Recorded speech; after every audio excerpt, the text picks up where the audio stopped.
ডাকাতদের বিরুদ্ধে তার অসামান্য লড়াই ছিল। বলল, স্যার আমার যে সর্বনাশ করেছে আমি তো তার কিছুই করতে পারলাম না। মানে? বলে, কেন? মুজিদ মাস্টারের জন্য তো আজ আমি ডাকাত হয়েছি। পরেশ রায় একটাই গুলি করলাম, ড্রাইভারকে একদম বিদ্ধ করে দিল। দিয়ে গাড়িটা 4 পাল্টি খেয়ে নয়নজলিতে গিয়ে পড়লো, ধানি জমিতে। কতজন এরকম আপনার এনকাউন্টারে আপনাদের সঙ্গে এরকম মারা গেছে? সে হয়েছে, কয়েকজন হয়েছে। এই সংখ্যাটা বলবেন না? না না, বলবো তো না তা না। টেরোরিস্ট আপনার হাতে একজন ধরা পড়েছিল। আইএসআই এজেন্ট বাংলাদেশ থেকে ইন্ডিয়ায় ঢুকতো, যেহেতু এখানে। আজ কেস ডায়েরিতে আমাদের অতিথি পরেশ রায় দীর্ঘদিন বিশেষ করে উত্তর চব্বিশ পরগনা এবং তার সংলগ্ন এলাকায় ডাকাতদের বিরুদ্ধে তার অসামান্য লড়াই ছিল। পুলিশ জীবনে তিনি কি কি করেছেন সেগুলোই তার কাছ থেকে জানব। পরেশদা, এই যে চাকরি শুরু করলেন, ডাকাতদের বিরুদ্ধে লড়াইটা কবে থেকে শুরু হয়েছিল, মানে চাকরির শুরু থেকেই? চাকরি আমি বারাসাতে শুরু করেছিলাম আফটার ট্রেনিং। তো বারাসাত থানায় আসার পর দিদেন এসপি ছিল রজপাল সিং, আইপিএস মহাশয়। তো উনি একদিন বারাসাত থানায় ইন্সপেকশনে এসে দেখলো 10,000-এর উপর ওয়ারেন্ট পেন্ডিং। বাবা! তখন বারাসাত থানায় স্ট্রেংথও খুব কম ছিল। তো উনি আইসিকে বললো, এই পিএসআই আছে পরেশ, একে ওয়ারেন্টের দায়িত্ব দাও। Professionally sub inspector, PSI. Accordingly আমাকে আইসি দায়িত্ব দিয়ে দিল। তখন আমরা ঘুরে ঘুরে ছদ্মবেশে আমরা ওয়ারেন্ট ধরতাম এবং তাদের বাড়ি চিনতাম। যাদের নামে ওয়ারেন্ট আছে সেই ওয়ারেন্টটি হাজির হতো না বললেও, এই কাজগুলো করতাম। তো করতে করতে দেখলাম যে বারাসাত সংলগ্ন এলাকায় দেগঙ্গা, বসিরহাট, বিরাট এলাকা তখন বসিরহাট, বনগাঁ, বারাসাতের মধ্যে প্রচুর হাউস ডাকাতি হয়, প্রচুর, কিন্তু ডিটেকশন পার্সেন্টেজ খুব কম। আচ্ছা। তো আমি এই কাজটা করতে করতে কিছু সোর্স নেটওয়ার্ক তৈরি করলাম। সোর্স নেটওয়ার্ক তৈরি করে আমাকে খবর দিল, আমার প্রতি তাদের বিশ্বাস জন্মালো। খবর দেওয়ার পর আমরা আস্তে আস্তে প্রচুর কাজ করলাম, ডাকাত ধরা শুরু করলাম। এই যে ডাকাতটা ধরা শুরু করলে সেই সময় এমন কোনো ঘটনা ঘটেছে যেখানে খুব আচমকা কোনো খবর পেয়ে গিয়ে আচমকা কোনো ডাকাত ধরতে হয়েছে বা এরকম কোনো ঘটনা? আমরা এরকম ব্যাংক ডাকাত ধরেছি যে 5টা জেলায় ওয়ান্টেড ছিল। আচ্ছা। এবং দিদেন এসপির কথা বললাম, এবং অন্যান্য অফিসাররা 5টা জেলার এই ডাকাতি নিয়ে রাইটার্সের রোটান্ডায় মিটিং করেছে। আমিও ছিলাম সেই মিটিংয়ে, এবং আমরা প্রায় 50-এর কাছাকাছি রেড করেছিলাম শেখ সালাউদ্দিন। আচ্ছা। ওকে ধরার জন্য। আচ্ছা। কিন্তু পারছিলাম না, ওর বাড়ি শাসনে। তো আমি গোলাবাড়ি, শাসন থেকে কাছেই, ওখানে একদিন ওই ওয়ারেন্ট রেড করতে গিয়ে আমরা কিছু বাড়ি আইডেন্টিফাই করছিলাম এবং ওর আত্মীয়দের বোঝাচ্ছিলাম যে ওয়ারেন্ট আছে, ও যেন সারেন্ডার হয়ে যায়। থানায়ও হতে পারে, সেটা অন্যান্য ডাকাতদের হ্যাঁ, অন্যান্য ওয়ারেন্টি আর কি। হ্যাঁ, তখনই এই কাজ করতে করতে একটি ছেলে 14-15 বছর বয়স, ও এসে আমার কানে কানে বলল, স্যার সালাউদ্দিন ওই গোলাবাড়ি কোয়েল যে টেলার্স আছে ওর দোতলায় গেল, সঙ্গে ওহিদ আছে এবং বন্দুক আছে ওদের কাছে। আচ্ছা। তো আমি এই খবরটা পেয়ে কি করব বুঝতে পারছি না, কারণ তখন মোবাইল ফোন নেই, আর গোলাবাড়িতে কোনো ল্যান্ড নাম্বারও নেই যে থানায় যোগাযোগ করব। আমার সঙ্গে 2জন খালি বর্ডারিং হোমগার্ড আছে। আমি পাজামা পাঞ্জাবি পরেছিলাম, আমার এখনও মনে আছে। আর যারা বর্ডারিং হোমগার্ড ছিল ওরাও সিভিলে ছিল। তো আমি ওদের সঙ্গে পরামর্শ করলাম কি করব। তোমাদের কাছে 9mm আছে? বললো, হ্যাঁ স্যার। ওদের 2টো 9mm, আমার একটা। তো বলে, কী করা যায় বলতো? শেখ সালাউদ্দিন কিন্তু একটু এদার ওদার হলে গুলি চালিয়ে দেবে, তোরা পারবি তো আমার সঙ্গে সাথ দিতে? বলে, স্যার এগিয়ে চলেন, কারণ এটা নিয়ে তো 50টার উপর রেটে আমরা পাইনি, আপনাকে দেখলে কেউ কিছু বলবে না। আমি, কেন? বলে, আমাদের বিশ্বাস আছে, আমাদের অভিজ্ঞতা আছে, আপনাকে ভালোবাসুক বা ভয় পাক, আপনি যদি সালাউদ্দিনকে ধরেন পাবলিক ঝামেলা পড়বে না। আচ্ছা, মানে তখন এই সম্ভাবনাও ছিল যে পাবলিক এসে হ্যাঁ, সালাউদ্দিন তো হিরো। আচ্ছা, রবিনহুড। সালাউদ্দিন রবিনহুড, ও ব্যাংক ডাকাতির টাকা ওই গরিবদের মধ্যে দিত। আচ্ছা, ওই জন্য শাসন এলাকায়, হ্যাঁ, ধরলে পাবলিক কেড়ে নেবে। আচ্ছা। আর ও তো গুলি করে দেবে। ও তো বললো বন্দুক নিয়ে গেছে, কাটা রাইফেল। তো ওরা যখন বলল, আমি দেখলাম থানায় গিয়ে ফোর্স এনে, ওখান দিয়ে থানা 10 কিলোমিটার, থানায় গিয়ে ফোর্স এনে লাভ হবে না। আমরা উঠে গেলাম দোতলায়। আমি একজনকে নিলাম, আরেকজনকে নিচে রাখলাম। আমার কাছে একটা মারুতি ওমনি ভ্যান ছিল ওই ওয়ারেন্টি রেটের জন্য, ওখানে একজনকে রাখলাম এবং বললাম গাড়ি স্টার্ট দিয়ে রাখো। ড্রাইভার ছিল? ড্রাইভার ছিল, গাড়ি স্টার্ট দিয়ে রাখো। হ্যাঁ। তো আমি গিয়েই দেখি সালাউদ্দিন বসে আছে। আমি ওই ফার্স্ট দেখলাম, কিন্তু ওর চেহারা, ডেসক্রিপশন এবং ফটো দেখে আমি আইডেন্টিফাই করলাম। আচ্ছা। হ্যাঁ, আমি ঢুকেই বলে কে কে, আমি ও 9mm ওর কানে ধরেছি, বললাম আমরা পুলিশ, একদম নড়বি না। আর আরেকজন যে ছিল আমার সঙ্গে, আলাউদ্দিন, খুব ভালো বর্ডারিং হোমগার্ড, ও ওই ওহিদের কানে ধরেছে। দুজনকে ধরে বলছে নড়বি না, কিন্তু ফায়ারিং করে দেবো। তখন ওই আলাউদ্দিন বলছে পরেশবাবু। ও আমাকে ওই অবস্থায় সালাউদ্দিন নমস্কার করছে। আচ্ছা, মানে আমার নামটা শুনেছে। দিয়ে আমরা ওই এগুলো নিয়ে, কাটা রাইফেল, ডবল ব্যারেল গান আর 2টো পাইপ গান নিয়ে আমরা চট করে নেমে এলাম। দেখলাম একটা ব্যাগে বোম আছে। আমরা ওদিকে আর গেলাম না। নেমে ওই মারুতি গাড়ির গেটও খোলা ছিল, ওতে ঢুকে আমরা মানে কয়েক সেকেন্ডের মধ্যে, নাহলে তো আটকে দিয়ে কেড়ে নেবে এবং আমরা সিভিলে আছি, আমাদের উপর ম্যানহ্যান্ডেল করে দিতে পারে। ঠিক আছে। তো আমরা টাইম দেইনি কাউকে। আচ্ছা। তো আমাকে কয়েকজন চিনেছে, পরে আমি জানতে পারলাম যে ওরা আমি আছি দেখে আর কিছু করেনি। ভয় পেত বা ভালোবাসতো, যে কোনটা আমি জানি না। তো এবার আস্তে আস্তে বললাম যে, এই কিরে সালাউদ্দিন, তুই বন্দুক কাটা রাইফেল নিয়ে বসে আছিস কেন, বোম নিয়ে? বললো, স্যার আমার যে সর্বনাশ করেছে, আমি তো তার কিছুই করতে পারলাম না। মানে? বলছি। বললাম কীরকম সর্বনাশ? বলে, কেন, মুজিদ মাস্টারের জন্য তো আজ আমি ডাকাত হয়েছি। বললাম, তাই নাকি? বলে, হ্যাঁ, আমি এটা জানতাম না। বলে, মুজিদ মাস্টারের জন্য আমি ডাকাত হয়েছি, ব্যাংক ডাকাত হয়েছি এবং খুন করি, সুপারি কিলিং করি মুজিদ মাস্টারকে মারবো বলে এই যে রাইফেল বন্দুক কিনেছি, এ তো মাস্টারকে মারার জন্য। আমি তো, মাস্টার তো এই দিক দিয়ে যায় না, ও তো খড়িবাড়ি দিয়ে যায়। বলে, না, আমাদের খবর আছে আজকে ও গোলাবাড়ি দিয়ে যাবে। মুজিদ মাস্টারকে একটুখানি বলে দিন। মুজিদ মাস্টার হচ্ছে তখনকার যে রুলিং পার্টি, তার খুব বড় মাপের নেতা, এবং ওই যে কোটি টাকার ভেড়ি এলাকা উনি কন্ট্রোল করতো। তার নামে নাকি উত্তর চব্বিশ পরগনার এই ভেড়ি এলাকা, দেগঙ্গা, শাসন, বসিরহাট কাঁপত। সেই মুজিদ মাস্টারকে মারার জন্য সালাউদ্দিন ওখানে টিম নিয়ে বসেছিল। আচ্ছা। তো আমি থানায় এসে বললাম বড়োবাবুকে যে, স্যার এই ঘটনা। সঙ্গে সঙ্গে আমরা বেরিয়ে এসে গোলাবাড়িতে রেড করে ওই বোম রিকভারি করলাম, এবং অনেক থানার ওসি এবং এসপি নিজে চলে এলো। যাদের ব্যাংক ডাকাতি হচ্ছে, যে থানা সে ওসি এসে জিজ্ঞাসাবাদ করলো, এবং 4-5টা টিম করে পুরো 5-6টা জেলা চিরুনি তল্লাশি হলো ওর স্টেটমেন্ট অনুযায়ী, এবং তাতে প্রচুর ডাকাত, প্রচুর আর্মস অ্যামুনেশন, প্রচুর টাকা, সোনার গয়না, এগুলো রিকভারি হলো। এই যে মুজিদ মাস্টারকে মারার জন্য বসেছিল, এটা কনফার্ম করা গিয়েছিল যে মুজিদ মাস্টার? হ্যাঁ, আমরা এসে আরটিতে, তখন তো মোবাইল ছিল না, আরটিতে আমরা ওই শাসন যে পুলিশ ক্যাম্প আছে, এসিপি ক্যাম্প ছিল, ওর হাবিলদার সাহেবকে বললাম। মানে ইএফআর থাকতো ওখানে? EFR, SAP. আচ্ছা আচ্ছা। তো আমরা স্টেট আর্ম পুলিশ, তো হাবিলদার সাহেবকে বললাম, মাস্টারমশাই কোথায়? বললো, স্যার উনি তো ইএফআর নিয়ে গেল ক্যাম্প থেকে, বেরোবে। আমি বললাম, বেরিয়েছে? বলে, না, বেরোনি। আমরা স্টপ করে দাও আর জিজ্ঞেস করো তো ওনার আজকে রুট কী ছিল। তো ওরা জিজ্ঞেস করে জানালো গোলাবাড়ি। আমরা দেখলাম তাহলে তো পুরো ওয়েস্ট বেঙ্গল হইচই শুরু হয়ে যেত, পুরো মুজিদ মাস্টার স্পটে মেরে দিত, পুলিশকেও মেরে দিত, মানে কোনো যায় আসে না, এত ক্ষিপ্ত ছিল। এবং এরকমই টেরর। হ্যাঁ, ও তো কাটা রাইফেল নিয়ে দোতলা থেকে মারতো, সব মরে যেত, মানে ইএফআরও মরতো, মাস্টারমশাইও মরতো।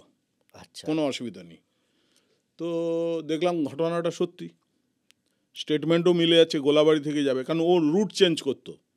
মাস্টারমশাই তো ও খুব ইন্টেলিজেন্ট, উনি রুট চেঞ্জ করতো, কোনো দিন খড়িবাড়ি দিয়ে যেত, কোনো দিন দাঁতপুর দিয়ে যেত, কোনো দিন কাঁচকল দিয়ে যেত। না, তার মানে এই যে গোলাবাড়ি দিয়ে সেনকে যাবে, সালাউদ্দিন খবর পাচ্ছে, তার মানে মুজিদ মাস্টারের ঘনিষ্ঠ কারোর সঙ্গে নিশ্চয়ই কমিউনিকেশন ছিল। নিশ্চয়ই ছিল, নালে ও জানবে কি করে। তার মানে শুধু ডাকাত ধরা না, তার সঙ্গে সেই সময় রুলিং পার্টির একটা ওই রকম কাপন ধরনের নেতাকেও বাঁচিয়ে দিলেন আপনি। নিজের কোনো রকম সমস্যা হলো না, কয়েক মিনিটের অপারেশনে শেষ। হ্যাঁ, কোনোদিন এরকম হয়েছে যে নিজে ডাকাত ধরতে গিয়েছেন, সেখানে ডাকাতদের আক্রমণের মুখে পড়েছেন? হ্যাঁ, বহুবার। কীরকম একটু? বারাসাতে ধরুন কোথাও? বারাসাতে হয়েছে নবপল্লী বয়েজ স্কুলে, গান্ধী স্কুল আছে, আচ্ছা। বয়েজ স্কুল না, গান্ধী স্কুল নবপল্লীতে, ওর পেছনে টুকাইদের বাড়ি ছিল। আচ্ছা। টুকাই ডাকনামটা আমার মনে আছে। তো ওদের বাড়িতে ডাকাতি হচ্ছে, তখন থানা, তখন রাত 2:05, আচ্ছা। আমি নাইটে বাইরেই ছিলাম, আমি থানায় ঢুকেছি। তখন ওই নাইট ডিউটি করতে হ্যাঁ, হতো, তখন সাব আমাদের ইন্সপেক্টর। 2-3টে গাড়ি বেরোতো, প্লাস আমি যেহেতু ওয়ারেন্টে ছিলাম আমিও বেরোতাম। আচ্ছা। তো ফোন এলো, আমি ফোনটা নিজেই ধরলাম, আমি যেন খারাপ ফোন, থানার ল্যান্ডলাইনে ফোন? থানার ল্যান্ডলাইন, তখন তো মোবাইল নেই, না। এটা আমি বলছি 94। আচ্ছা। ধরলাম, আস্তে আস্তে বললো, স্যার নবপল্লী গান্ধী স্কুলের পাশে ডাকাতি হচ্ছে, চলে আসুন, বলে ফোনটা রেখে দিল। আমি সঙ্গে সঙ্গে ডিউটি অফিসারকে বললাম যে আমাদের মোবাইল কটা বাইরে আছে আজ? বলছে 2টো। আমি বললাম ওই 2টোকে নবপল্লী মুভ করুন, আমিও যাচ্ছি, আর থানা থেকে আপনি যত পারেন অফিসার ফোর্স রেডি করুন, স্ট্যান্ড বাই। ওটা জানুয়ারি মাস, আমরা নবপল্লী যখন ঢুকি ঘন কুয়াশা। তো কুয়াশায় আমরা ওই টুকাইদের বাড়ির যে গলিটা আমি চিনতাম, কিন্তু ওই কুয়াশার জন্য মিস করলাম, আচ্ছা। এবং ওই মিসটাই আমাদের সাপে বড় হয়ে গেল। কীরকম? মানে যে গলিটায় ঢোকার কথা না ঢুকে পরের গলিতে ঢুকলাম। আচ্ছা। পরের গলিতে ঢুকে যখন আমরা গাড়ি রেখে হেঁটে যাচ্ছি, দেখছি কতগুলো টর্চের আলো আসছে, মানে আপনাদের দিকেই আসছে? আমাদের দিকে এগিয়ে আসছে, মানে ওই ওয়ে অফ রিট্রিট, হ্যাঁ। হৃদয়পুর স্টেশনের দিকে যাচ্ছে। আচ্ছা। আমি সঙ্গে সঙ্গে আমার ফোর্সকে বললাম, এই সব দেয়ালের আর নিয়ে নাও এবং রাইফেল এবং কক করে নাও, মানে রেডি করে নাও, আমি জানি হবে আজকে। তো ওরা যখন কাছে এলো, আমাদের এক কনস্টেবল, ও নার্ভাস হয়ে হোক বা কিভাবে হোক, ও বলছে, এই কে রে, আমরা কিন্তু পুলিশ, হ্যাঁ, বলে ফেললো। নাহলে সেদিন আরও বড় হতো ঘটনা। যেই বলেছে সঙ্গে সঙ্গে বোম চার্জ, আমার মাথার উপর দিয়ে একটা বোম গিয়ে আমার এএসআই ছিল, ওর সামনে লাগলো, ওর শীতকালে গ্রেট কোট ছিল, পুরো হলুদ হয়ে গেল। মানে বেঁচে গেল গ্রেড কোটের জন্য, স্প্রিংটা ঢুকলো না, স্পিনটা যেহেতু ঢুকলো না। মোটা গ্রেড কোট, মানে অনেক মোটা একটা। হ্যাঁ হ্যাঁ, আর আমরা ফায়ারিং স্টার্ট করলাম, তাতে ওরা তিতির বিতির হয়ে গেল, গ্যাংটা আচ্ছা। ছড়িয়ে গেল। আচ্ছা। তো তখন আমাদের ওই আরটি গাড়িগুলোকে বললাম, আপনাদের লোকেশন কোথায়? বললো ওই পিওর কাছাকাছি। তো আমাদের একজন সিনিয়র সাব ইন্সপেক্টর ছিল, সুজিত মাকুর, আচ্ছা। এবং সহদেব আকুলি, এই দুজন সাব ইন্সপেক্টর ওই দুই গাড়িতে ডিউটি ছিল। আমি বললাম, আপনারা, মাকুরবাবুকে বললাম আপনি হৃদয়পুর স্টেশনে চলে যান, আর আকুলিবাবুকে বললাম আপনি বারাসাত স্টেশনে চলে যান, ওখানে আপনারা লুকিয়ে থাকবেন, প্রকাশ্যে থাকবেন না, এই গ্যাং তিতির বিতির হয়েছে, ওরা স্টেশনেই ঢুকবে। যাই হোক, কিছুক্ষণ পর খবর পেলাম মাকুরবাবু দুইজনকে ধরে ফেলেছে, এবং তাদের কাছে ডাকাতি হওয়ার মালও পাওয়া গেছে, সোনা, টাকা পয়সা। আর আমি মাকুরবাবুর স্টেটমেন্ট পার্সু করে, এটা এতে আরটিতেই হচ্ছে, হয়ে উনি দিলীপ বলে একটা ছেলের নাম দিল, সেটা হচ্ছে বারাসাতেরই কামাখ্যা মন্দিরের ওখানে বাড়ি।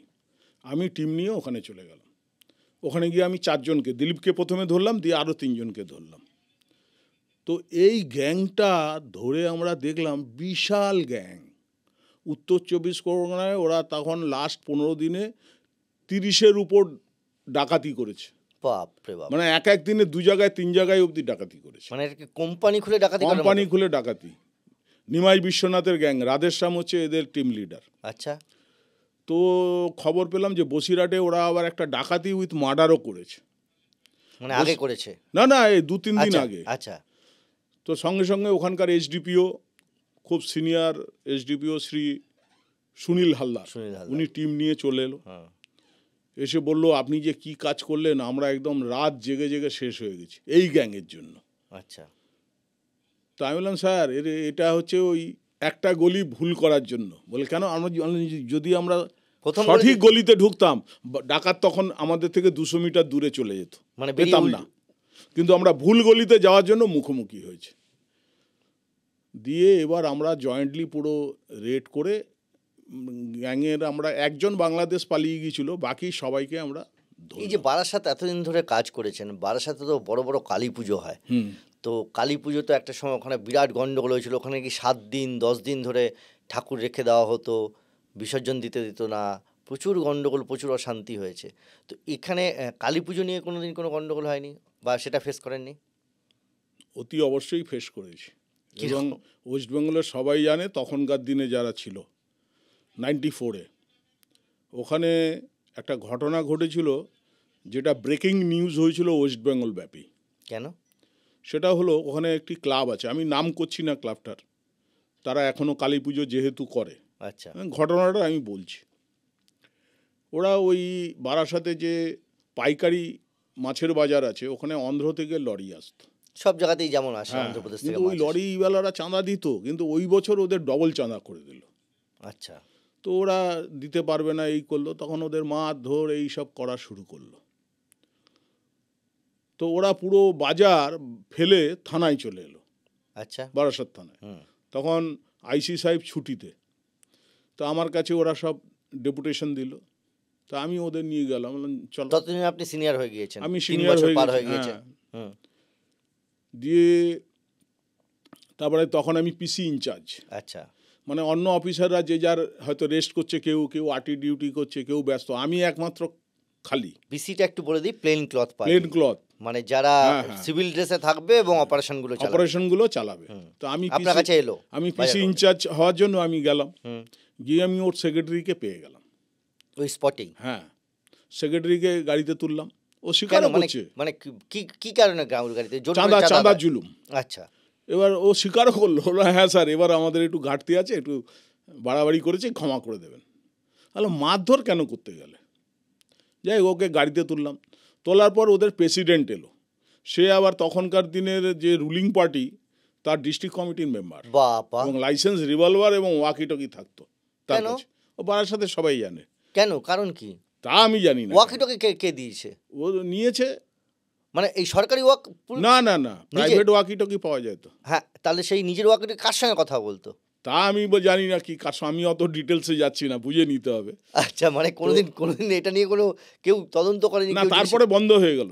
এবার আচ্ছা, ও কি হলো? এসে, হ্যাঁ, হ্যাঁ, ও এসে বলছে ওকে ডিস্ট্রিক্ট কমিটির মেম্বার। ডিস্ট্রিক্ট কমিটির মেম্বার 94 সালে পশ্চিমবঙ্গে কোনো জেলা কমিটি, বিশেষ করে উত্তর চব্বিশ পরগনার মতো জেলা কমিটি রুলিং পার্টির মেম্বার মানে সে তো হাতে মাথা কাটে। তো সেই তো হতে গেল, ও গিয়ে আমাকে বলছে যদি সুন্দরবন বদলি হতে না চান তাহলে ওকে নামিয়ে দেন।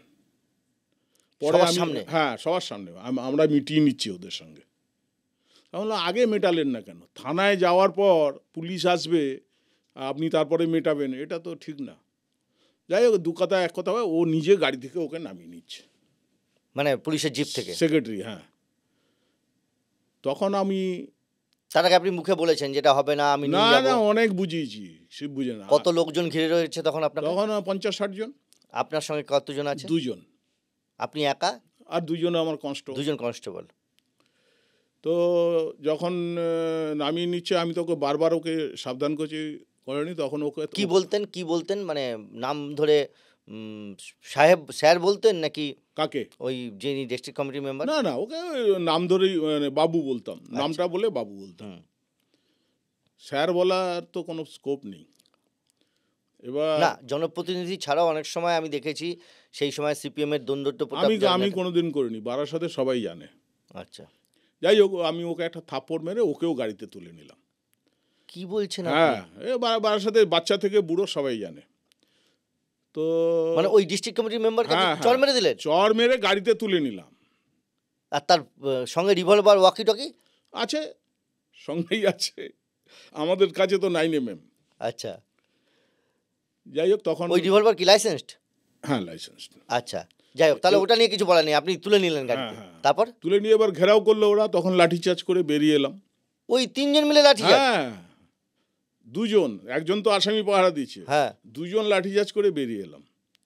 আমাদের ড্রাইভারগুলোকে ট্রেনিং দেওয়া থাকতো কিভাবে মব থেকে বেরিয়ে আসতে হবে, পিসি পার্টির ড্রাইভার যেহেতু। তো বেরিয়ে এলাম। মানে ওই সঙ্গের বাকিরাও তো তার মানে ওই রুলিং পার্টির মেম্বার হোক, নেতা হোক, তারকে মারলেন? একটা জিনিস, আমি তো কোনো অন্যায় করছি না, আর ওরা অন্যায় করেছে, এটা ওদের মনে ভয়। ওইখানে রাস্তার মধ্যে ফেলে মারলেন? হ্যাঁ, মেরে বেরিয়ে এলাম, নাহলে তো আমাদেরকে ম্যান হ্যান্ডেল করে সব কেড়ে নিত। তো এনে আমি সঙ্গে সঙ্গে লকআপে ঢুকিয়ে দিলাম ওদের দুজনকে, একই লকআপে। তো দেখি 2 ঘন্টার মধ্যে পিলপিল করে লোক বারাসাত থানা ঘেরাও করে নিল, 10,000 লোক। এবং আমার একটা যেটা ছিল, থানা আইসি তো নেই সেই সময়? না, আইসি তখন রওনা হয়েছে বাড়ি থেকে, আইসির বাড়ি কাছেই, ব্যারাকপুর। আচ্ছা, খবর পেয়ে ও রওনা দিচ্ছে দিচ্ছে যে পরেশ ততক্ষণে যা দাঙ্গা বাঁধিয়ে দিচ্ছে। এবার আমার একটা প্রত্যেক থানায় যেটা আমি করেছি, আমার ফোর্স অফিসার সব আমার ফেভারে থাকতো, কারণ ওদের ওয়েলফেয়ারটা আমি দেখতাম। আচ্ছা, কোনো হোমগার্ডকেও যদি কেউ ধাক্কা মারতো, সে যে স্তরের নেতাই হোক, আমি তাকে অ্যারেস্ট করবই। এটাই আমার চাকরির শুরু থেকে ছিল। সব বেরিয়ে এসছে, রাইফেল কে রিভলভার নিয়ে থানায় সামনে সব বলে ঢোকো, ফায়ারিং হবে, আর যা হওয়ার হবে। কেউ ঢোকেনি, গেটের বাইরেই ছিল। তারপরে আইসি এলো, ও নেতৃত্বের সঙ্গে কথা হলো। নেতৃত্ব আমাকে গোপনে বলল যে আপনি যেটা করেছেন এটা ঠিক করেছেন, কিন্তু এটা দয়া করে বাইরে বলবেন না। তার মানে এই জিনিসটাও কিন্তু ছিল, এটা মানতে হবে। হ্যাঁ হ্যাঁ, এটা বলেছে। আপনি এই যে সাপোর্টটা পেয়েছেন, হ্যাঁ, বা এই যে আমাকে কানে কানে বলে গেল, তো বলে আমরা এখন এসপি অফিস যাচ্ছি, তখন এসপি অফিসটা ছিল কলোনি মোড়ে। ঠিক, বলে যাচ্ছি, এটা আমাদের করতে হয়, কিন্তু আপনি কোনো অন্যায় করেননি, এটা আমাকে বলে গেল ওদের যে সর্বোচ্চ নেতা এসছিল। বাহ, এটাও মানতে হ্যাঁ, হবে। দিয়ে ওরা এসপি অফিস ঘেরাও করলো। আর এসপি ছিল বাগের বাচ্চা, পুলিশের ভগবান, ওনার নাম নারায়ণচন্দ্র ঘোষ। আচ্ছা, উনি একদম রাইটার্সে সব জানিয়ে চুপ করে বসে আছে। বলে স্যার বলুন এবার আমি কি করবো, বলে আমরা দেখছি। তো যাই হোক, ওনাকে তো সবাই ভালোবাসতো। আপনার বিরুদ্ধে কোনো পদক্ষেপ বা আপনার না, সেটা বলছি, পদক্ষেপ নেয়নি কেন? আমি তো কোনো অন্যায় করিনি। গভর্নমেন্টই তো বলছে চাঁদার বিরুদ্ধে পুলিশ অ্যাকশন। তবুও তো হয়। হ্যাঁ, হয়েছিল তো, আমি বলে দিচ্ছি। এবার যাই হোক, ওরা ওখান থেকে ফোন করলো, সব লোক চলে গেল। এবার আমার বিরুদ্ধে এনকোয়ারি শুরু করলো। কে? গভর্নমেন্ট। আচ্ছা, ওরা পিটিশন দিল আমার বিরুদ্ধে, তো এনকোয়ারি শুরু করলো। এনকোয়ারি হলো, ঠিকই আছে। মানে তখন এরকম ভাব যেন আমি চোর, এরকম দু একজন অফিসারের বডি ল্যাঙ্গুয়েজ দেখেছি ডিপার্টমেন্টের মধ্যেই ডিপার্টমেন্টের মধ্যে যারা এনকোয়ারি অফিসার ছিল।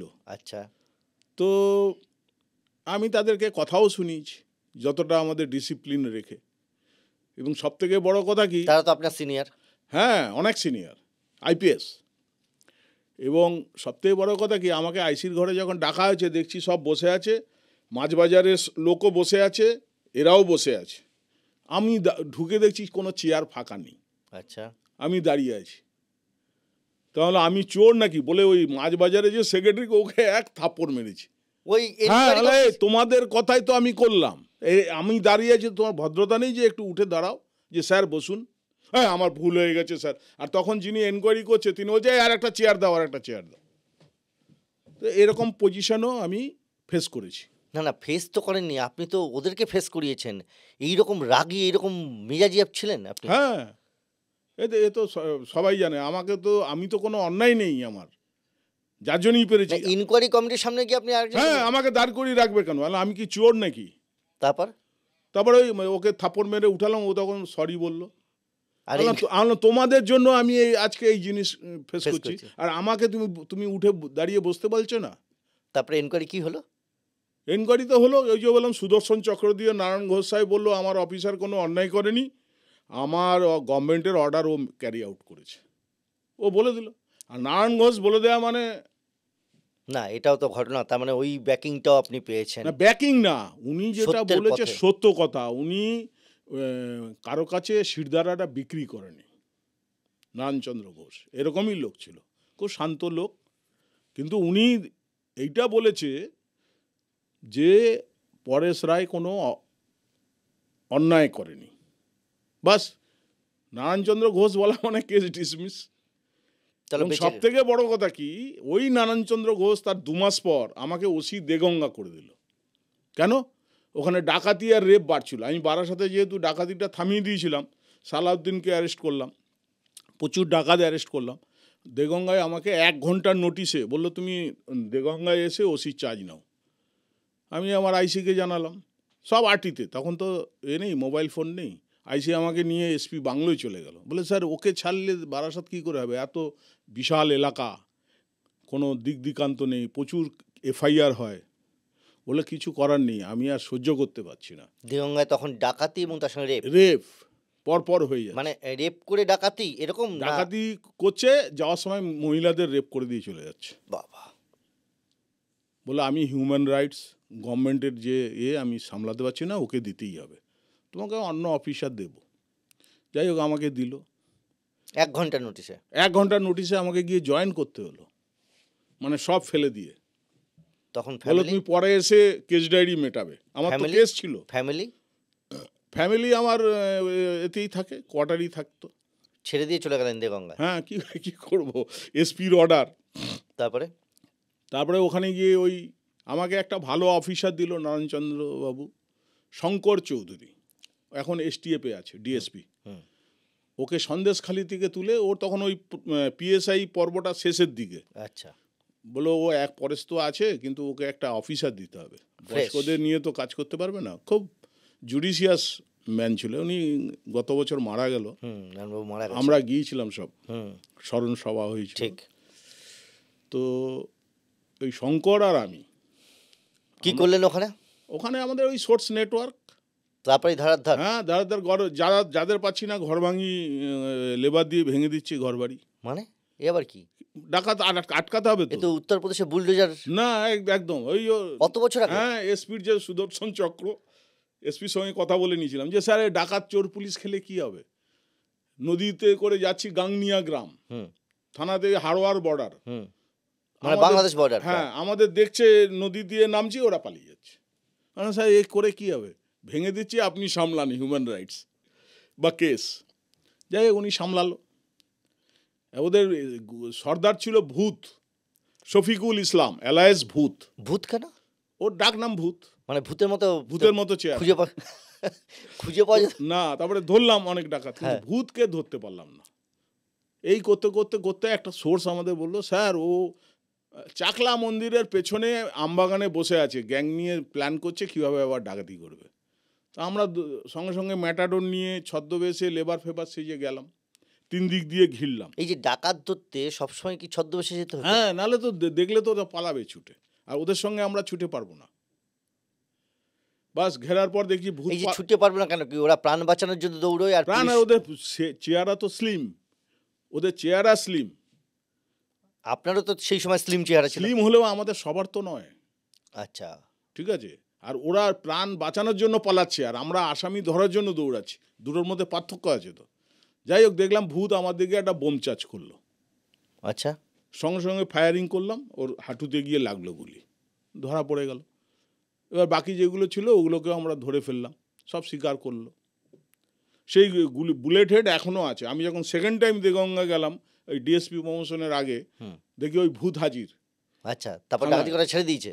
না, তারপর তো কোর্টে কেস টেস খেয়ে চলে গেল, কিন্তু ভূত হাজির থানায় আমার সঙ্গে দেখা করবে। আচ্ছা বলে স্যার আমি সব ছেড়ে দিয়েছি, আমি এখন জমির দালালি করছি। আমি ও তো এক মস্তানি। বলে স্যার কী করবো, বলে দেখুন বুলেট হেডটা, আমাকে এক্সরে প্লেট নিয়ে এসছে। স্যার দেখুন এই দেখুন বুলেট হেডটা বোঝা যায়, ডাক্তার বলছে ওটা যদি খোলা হয় তোমার নার্ভাস সিস্টেম খারাপ হয়ে যাবে, আমাকে স্যার একটু কিছু অ্যারেস্ট করবেন না। তো আমি দেখলাম শালা নিজে এসছে, আর আমি খোঁজও নিলাম এলাকায়, জমির দালালি করছে, আর ডাকাতির থেকে তো ভালো। যাই হোক, আমি বললাম ঠিক আছে, আমি কিন্তু ওয়াচ রাখবো। তো এটা গেল। তারপর দেগঙ্গায় আর একটা বড় ঘটনা ঘটেছিল, সেটা ল অ্যান্ড অর্ডার পয়েন্টে। মানে দেগঙ্গায় একটা গরুর হাট আছে। আচ্ছা সেই গরুর হাটে আমাদের বেলিয়াঘাটা ব্রিজ থানা থেকে 4 কিলোমিটার, তারপরেই বারাসাত থানা শুরু। ওখানে ওই কাঁচকলে একটা এসিপি ক্যাম্প ছিল। তো ওরা ওই রাতে নাইট পেট্রোল করছিল, তো একটা গরুর গাড়ি দেখে ওরা হয়তো পয়সা টয়সা চেয়েছিল, দেয়নি, পালিয়ে এসেছিলো। ওরা তাড়া করে ওই দেগঙ্গায় বেলিয়াঘাটায় ঢুকে একটা পেট্রোল পাম্পে গিয়ে ফায়ারিং ওপেন করে দেয়। মানে police? Police, ACP camp Barasat থানার। কেন এটা করলো? ওই যে দাঁড়ায়নি? ওরা ইট ফিট মেরেছিল গাড়ি থেকে। আচ্ছা এরা হয়তো পয়সা টয়সা চেয়েছিল, হ্যাঁ আর এরা ইট মেরেছিল। ড্রাইভার এবং আরেকজন মারা যায় স্পটে, অন দ্য স্পট। আর বিশাল ল অ্যান্ড অর্ডার, গরুর হাটে প্রচুর লোক, বিশাল ব্যাপার। ওদেরকে ওই যে পাম্পের যে ম্যানেজার ছিল বুদ্ধিমান, ওদের নিয়ে পেছনে একটা ঘরে ঢুকিয়ে দিয়েছিল ফোর্স অফিসারকে। আর আমি পৌঁছে গেছি ওখানে। পৌঁছে গিয়ে আমাকে দেখে লোক শান্ত হলো। শান্ত হয়ে ওরা বলল স্যার এটা কিন্তু আইনত ওদের নামে কেস করতে হবে এবং ওদের অ্যারেস্ট করতে হবে। আমি সবই করব, তোমরা দূরে যাও। যাই ওদের নিয়ে ওদের হসপিটাল, তার আগে মারধর করে দিয়েছে। ও মানে এই পুলিশ ফোর্স মারধর খেয়ে গেছে? মারধর খেয়ে গেছে। এত বড় ঘটনা, লিঞ্চিং করে যে ওদের মার্ডার করে দেয়নি, এইটাই বিরাট জিনিস। হ্যাঁ, ওদের পাঠিয়ে দিলাম হসপিটালে। তারপরে এসপি ডিএম এলেন, ওরা সব শুনে টুনে আমার পিঠ চাপড়ালেন যে এত বড় ঘটনা তুমি ট্যাকেল করে নিয়েছো। না, ওদের বিরুদ্ধে, পুলিশের বিরুদ্ধে কেস টেস হলো, ওদের অ্যারেস্ট হলো। আচ্ছা, হ্যাঁ, যা যা করার করেছে, কিন্তু ল অ্যান্ড অর্ডার কন্ট্রোল করতে হয়েছে। ওই সময় নাকি একটা পুলিশ ক্যাম্প ছিল, সেই পুলিশ ক্যাম্পের দোতলায় নাকি ডাকাতি হয়ে গিয়েছিল। সেটা বসিরহাটে। হ্যাঁ, বসিরহাটে। মানে এই এই করতে করতে আমার দেগঙ্গায় 2.5 বছর হয়ে গেছে। আমার বদলি হবে শুনছি কানাঘুষে। হঠাৎ শুনতে পেলাম যে বসিরহাটে খোলাপোতা বলে একটা জায়গা আছে, ওর ওই 1/2 কিলোমিটার আগে ময়নালি পুলিশ ক্যাম্প আছে। যে বাড়িতে পুলিশ ক্যাম্প, সেই বাড়ি দোতলা বাড়ি, দোতলায় মালিক থাকে। সেই বাড়ি ওই পুলিশ ক্যাম্পে বোমা চার্জ করে ওদের বেরোতে দেয়নি, দিয়ে দোতলায় ডাকাতি করলো। এতটা ভয়ঙ্কর। ভয়ঙ্কর গ্যাং না, এর মধ্যে আবার একটা কনস্পিরেসি আছে। আচ্ছা, টুইস্ট আছে। হ্যাঁ, এবার আমাকে পোস্টিং করে দিল যে ডাকাতি থামানোর লোক তো এই আছে। তো আমি গেলাম, গিয়ে খোঁজ নিলাম, দিয়ে দেখলাম যে ওই যে লোকটা দোতলায় থাকে, যার বাড়িতে পুলিশ ক্যাম্প রেখেছে, খোলাপথা একটা খুব ইম্পর্টেন্ট জায়গা, ও ভেড়ির ব্যবসা করে, ফিশারি। আচ্ছা, সেই নিয়ে পার্টনারশিপ। তখন তো ভেরি মানে কোটি কোটি টাকার ব্যাপার। কোটি কোটি টাকা ফিশারি নিয়ে গন্ডগোল ছিল তখন। ওর যে পার্টনার, সেই এই ডাকাতিটা করিয়েছিল। সে যাই হোক, কিন্তু এটাও তো বলতে হবে যে সাহস, পুলিশ ক্যাম্পের দোতলায় এসে বোম মেরে, তার মানে কতটা খুব লজ্জার ব্যাপার, খতরনাকও, এবং পুলিশের কাছে লজ্জার ব্যাপার। হ্যাঁ হ্যাঁ, ধরা পড়েছিল। হ্যাঁ, সেই গ্যাং ধরলাম, নিউজ পেপারে প্রচুর খবর বেরিয়েছিল। ওর যে হেড ছিল মনসুর, আচ্ছা, সে 6-7টা থানায় ওই অ্যাডজাসেন্ট ডাকাতি করতো। তা আমরা ওদের ধরার পর ওর ওই মনসুরের বাড়ি থেকে কামান উদ্ধার হলো। ওই খবরটাই বড় হয়েছিল, ব্রেকিং নিউজ হয়েছিল, ডাকাতের বাড়িতে কামান উদ্ধার। সে কি হ্যান্ডমেড কামান বানিয়েছিল নিজেই? হ্যাঁ, নিজে, আরও সব মিস্ত্রি টিস্ত্রি এনে। আচ্ছা, সে কামান কি মানে অ্যাক্টিভ, মানে সেটাকে কাজে অ্যাক্টিভ অ্যাক্টিভ অ্যাক্টিভ। কেন ওইগুলো ওই ভেড়িতে চার্জ করতো পয়সা তোলাবাজির জন্য। যে ভেড়ির মালিক দেবে না, ওর ভেড়িতে ওই কামান দিয়ে বোমা চার্জ করে দেবে। কামান দিয়ে, কামানের গোলা গিয়ে পড়লে তো পুরো বাড়ি ঘর তো উড়ে যাবে। বাড়ি না, ভেড়ি তো। হ্যাঁ, ভেড়ির মধ্যে ভেড়ি মানে পুরো ফাঁকা, না কোনো বাড়ি নেই, আলা ঘর ছাড়া কিছু। আলা ঘরটা উড়িয়ে দেবে। আলা ঘরে তো কেউ থাকে না, আর থাকলেও জলের লাভ মেরে দেয়। আচ্ছা, কিন্তু ওইটা হচ্ছে ভয় দেখানোর জন্য, ওই আওয়াজ আর ওই এইবার ওই বসিরহাটে একটা জিনিস দেখলাম যে ডাকাতের চাষ। একটা গ্যাং ধরি, তাও শুনছি ডাকাতি হয়ে গেছে। পরের দিন সকালে বলছে ডাকাতি হয়ে গেছে। মানে বাংলাদেশের গ্যাং আসতো। এই বাংলাদেশের গ্যাংটা একটু বলুন তো, বাংলাদেশ থেকে কীভাবে আসতো এবং তারা কীভাবে কাজ করতো? বাংলাদেশ হচ্ছে বসিরহাটে তখন ব্রিজ হয়নি ইছামতির। ইছামতি থেকে বাংলাদেশ বর্ডার হচ্ছে 2.5 কিলোমিটার, আর ইছামতি থেকে থানা হচ্ছে 3 কিলোমিটার, কিন্তু মাঝখানে ব্যারিয়ার হচ্ছে ইছামতি। এবার ডাকাতরা করতো কি, সন্ধ্যাবেলা ঢুকে যেত বাংলাদেশের ডাকাত। ওরা এসে এই বিভিন্ন জায়গায় খাওয়া দাওয়া করে শুয়ে থাকতো। এবার রাত 2টোর পরে ডাকাতি করতো, সব লুটপাট করে নিয়ে যেত। ভাষার সমস্যা নেই, একই রকম ভাষা, একই এবং রকম ইন্ডিয়ান গ্যাংও নিত সঙ্গে, ইন্ডিয়ান গ্যাংও নিত, বাড়ি কোনো চেনা, সমস্যা নেই, সব লুটপাট করে নিয়ে যেত। আচ্ছা, তো এই করে আমরা একদিন ওপারেই ছিলাম। আমরা করতাম কি, 3 জন অফিসার 3টে মোটর সাইকেল নিয়ে, পেছনে আমাদের 3 জন কনস্টেবলকে বসাতাম রাইফেল নিয়ে। তো এবার ওদের নিয়ে আমরা ওপারে পেট্রোলিং করতাম, নদীর ওপারে। হ্যাঁ, এবার ওখানে খবর পেলাম যে বাংলাদেশি গ্যাং আজ ঢুকেছে, এবং ওরা ইছামতি পেরিয়ে টাউনে চলে গেছে। যাই হোক, আমরা বোটঘাটে গিয়ে ওয়েট করলাম। হ্যাঁ, পেয়ে গেলাম, ভোর 4টের সময় গ্যাং ঢুকছে। গুলিগালা চালালাম, 3টে ডাকাতকে গুলি করে ফেলে দিলাম, মরেনি। ওদের নিয়ে হসপিটালে ভর্তি করলাম, এবং আমাদেরও বোম মারলো। তাতে ইনজুর্ড হলেন? হ্যাঁ। আপনি নিজে? হ্যাঁ। কি ইনজুরি হলো? স্প্লিন্টার লেগে? হ্যাঁ। তারপর পায়ে হাতে সব স্প্লিন্টার আছে এখনো। হ্যাঁ। তো তাতে এখন কোনো সমস্যা হয় না? না না না, ওটা বললাম না, এটা হচ্ছে 99। আচ্ছা, এত বছর পর আর কোনো সমস্যা নেই। এই যে গুলি করলেন, সবসময় কি পায়ের দিকেই গুলি করতেন, না উপরে চলে যেত? না, পায়ে গুলি করতেন। পায়ে চেষ্টা করতাম গুলি। মানে সেটা কখনো কখনো উপর দিকে রেয়ার হয়েছে 2-4 জন। কতজন এরকম আপনার এনকাউন্টারে আপনাদের সঙ্গে এরকম মারা গেছে? সে হয়েছে, কয়েকজন হয়েছে। এই সংখ্যাটা বলবেন না? না না, বলবো তো না, তা না, হয়েছে তো কেস তো করতেই হবে। 5-6টা তো হয়েছে। 5-6টা হয়েছে। তো পরে কখনো মনে হয়েছে এই ক্রিমিনালগুলি যারা মারা গিয়েছে, একদম সাচ্চা ক্রিমিনালকে মেরে ফেলাই উচিত? হ্যাঁ, 100%। এই তত্ত্বে আপনি বিশ্বাস করেন? একদম। ডাকাত মানে বহুবার অ্যারেস্ট হয়েছে, তারা কোনো কথা শোনে না, এবং পুলিশ ধরতে গেলে বোম মারে। পুলিশ যে গুলি চালায় তো সাধে না, কারণ তারও চাকরির ভয় আছে, জেলে যাওয়ার ভয় আছে। পুলিশ তো আইনের ঊর্ধ্বে নয়, কিন্তু যদি আমাকে কেউ বোম মারে তখন তো আমাকে ফায়ারিং করতেই হবে, নাহলে তো আমি দাঁড়িয়ে দাঁড়িয়ে আমার মৃত্যু হবে। তো সেই রকম বেশ কয়েকটা জায়গায় আপনাকে হ্যাঁ, চালাতে হয়েছে মানে। এই কেসগুলো যখন হয় তখন একটু টেনশনে পড়েননি? না কেস ওরা অ্যাকচুয়ালি যারা মারা গেছে ওদের বাড়ির লোক করেনি। ও, ওরা বলেছে না না, ও তো ডাকাতি ছিল। তাহলে সেটা আমার একটু বিরুদ্ধে কোনো কেস মানে এই ব্যাপারে হয়নি, আচ্ছা ওই ডাকাত মারার ব্যাপারে, আচ্ছা, কারণ কোনো নিরীহ লোক মারা যায়নি। ফলে সেই জায়গাটায় হুম, আপনার হুম, এটা একটা হুম, হুম। সুবিধা হয়েছে। আচ্ছা, এই যে কাজকর্ম করছেন এর মধ্যে একটা ব্যাপারে তখন আমি প্রফেশনে এসে গিয়েছি, সেই জন্য আমার ঘটনাটা জানা, সেই জন্য আপনাকে প্রশ্ন করছি। সেটা হচ্ছে টেরোরিস্ট আপনার হাতে একজন ধরা পড়েছিল। হুম। এটা নিয়ে সেই সময় আমি সংবাদপত্রে কাজ করি, এই ঘটনা প্রকাশ্যে এসেছিল। কি ঘটনাটা হয়েছিল একটু বলবেন? ওটা হয়েছিল 99-এর 24শে ডিসেম্বর। একটা প্লেন নেপাল থেকে দিল্লিতে আসার জন্য রওনা হয়েছিল, কিন্তু ওই প্লেনটা মাঝপথে হাইজ্যাক করে নেয়, সেটা বিখ্যাত বা কুখ্যাত যাই বলুন, কান্দাহারে নিয়ে যাওয়া হয়। কান্দাহারে নিয়ে যায়। হুম, কান্দাহারে নিয়ে ওরা শর্ত দেয় যে আজাহার মাসুদ, তখন উনি কাশ্মীরের হুম, জেলে হুম, বন্দি, হুম, এবং আরও অনেক উগ্রপন্থী 4-5 জনের নাম দেয়, এদের ছাড়তে হবে এবং 50 কোটি টাকা দিতে হবে, নাহলে আমরা মেরে দেবো সব। দিয়ে ওরা প্রথম দিনই একজনকে মেরে দিল, হুম, এক ভদ্রলোককে মেরে দিল। সে রিসেন্ট বিয়ে করে হানিমুন করে হ্যাঁ নেপাল হ্যাঁ, থেকে ফিরছিল, হুম, জানেন আপনি। হুম, তখন আমাদের গভর্নমেন্ট, সেন্ট্রাল গভর্নমেন্ট, একজন মন্ত্রীর নেতৃত্বে একটা গাড়ি পাঠিয়ে ওদেরকে নিয়ে যায়, এবং নিয়ে টাকা পয়সা হ্যাঁ নিয়ে হ্যাঁ, সে ছেড়ে তো দেয়। আমাদের হ্যাঁ। যাত্রী 170 কিন্তু জন। এটার সঙ্গে আপনি কিভাবে যুক্ত?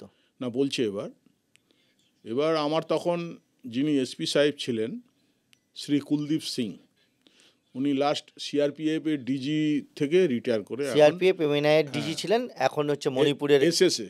হ্যাঁ, এখন অ্যাডভাইজার, স্টেট অ্যাডভাইজার। হ্যাঁ, উনি আমাকে এবং আমার এসডিপিওকে জানালো যে বেল্লাল বলে একটি ছেলে আছে, ও বসিরহাটে ওর গতিবিধি পাওয়া যাচ্ছে, ও কিন্তু আইএসআই এজেন্ট এবং এই প্লেন হাইজ্যাকের সঙ্গে যুক্ত, আচ্ছা, তোমরা ওকে ধরো। তখন এসডিপিওর নেতৃত্বে আমাদের একটা টিম গঠন হলো। মানে এটা কি হাইজ্যাকের পরে জানতে পারছেন? হ্যাঁ, আচ্ছা, অনেক পরে, সব ছেড়ে দেওয়ার পর হুম, এটা সিবিআই জানালো, যেহেতু অমৃতসরে ওরা তেল নেওয়ার জন্য দাঁড়িয়েছিল, পেট্রোল নেওয়ার জন্য, ওখানে একটা এফআইআর হয়েছিল। তো সিবিআই জানানোর পর এটা আমাদের কাছে এলো, তো আমরা একটা টিম তৈরি করলাম। তখন তো সিড বলে কিছু ছিল না, কিন্তু একটা নিজস্ব টিম হতো। দিয়ে আমরা বিভিন্ন জায়গায় রেড চালু করলাম। তো এই রেড চালু করতে করতে একদিন আমরা পানিতরে ওই বেল্লালকে পেয়ে গেলাম। কিভাবে? ওটাও আমরা ছদ্মবেশে গিয়েছিলাম, ওই খবর যে হ্যাঁ এই চেহারা, ফটো পেয়ে গিয়েছিলাম, এই চেহারার সাথে ছেলে এখান দিয়ে যাতায়াত করে। তো ওই রকম খবর এলো একটা Personal source. ল্যান্ডলাইনে খবর এলো যে এরকম একটা ছেলে গেছে, ও আবার সন্ধ্যার দিকে ফিরবে। কোথায় গেছে? কোথা থেকে ওর কোথায় গেছে? গার্লফ্রেন্ডের কাছে গেছে, আচ্ছা মানে ওর গার্লফ্রেন্ডের সঙ্গে দেখা করতে গিয়েছিল হাসনাবাদে। আচ্ছা, তো আমরা অ্যাকর্ডিংলি গেলাম, যাওয়ার পর ওকে ধরলাম, ধরে নিয়ে এলাম। কেমন চেহারা, কেমন দেখলেন? হ্যাঁ, এমনি যেরকম নর্মাল চেহারা হয়, গোঁফ কাটা, চুল ছোট ছোট। তো মানে দেখলে বোঝার কোনো উপায় নেই না, যে বোঝার কোনো উপায় নেই যে ও আইএসআই এজেন্ট। ওর ভাষাটা একটু গন্ডগোল আছে, যেহেতু ও পাকিস্তানি। পাকিস্তানি। হ্যাঁ, ও সে এসে এখানে উত্তর চব্বিশ হ্যাঁ, এখানে ওরা তো তাই করতো। আইএসআই এজেন্ট বাংলাদেশকে প্ল্যাটফর্ম বানিয়েছিল, বাংলাদেশ থেকে ইন্ডিয়ায় ঢুকতো, যেহেতু এখানে তো বাংলা বলতে পারতো। ভাঙা ভাঙা। আচ্ছা, কিন্তু এই যে এখানে এসে থাকছে, আশেপাশের গ্রামের লোকজন কেউ সন্দেহ করছে না?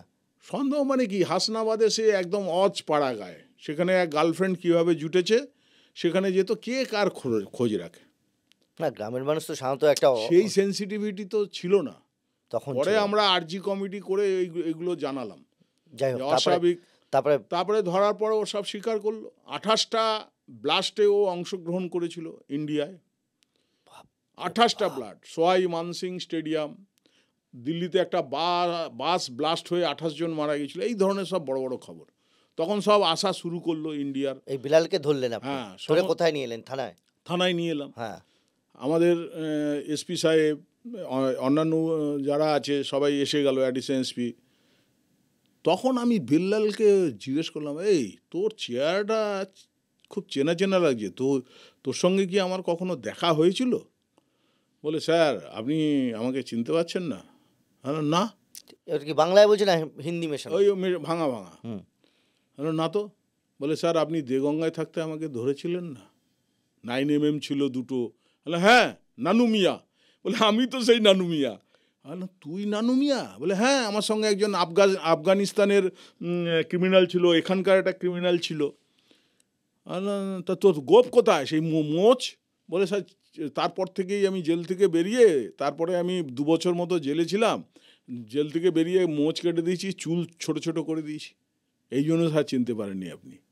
আমি তো স্টান্ট হয়ে গেলাম। মানে তার মানে প্লেন হাইজ্যাকের আগে, অনেক আগে, বিস্ফোরণের আগে, 2 বছর আগে, 2 বছর আগে আপনি ওকে অ্যারেস্ট করেছিলেন? করেছিলাম। আপনি বুঝতে পারেননি তখন?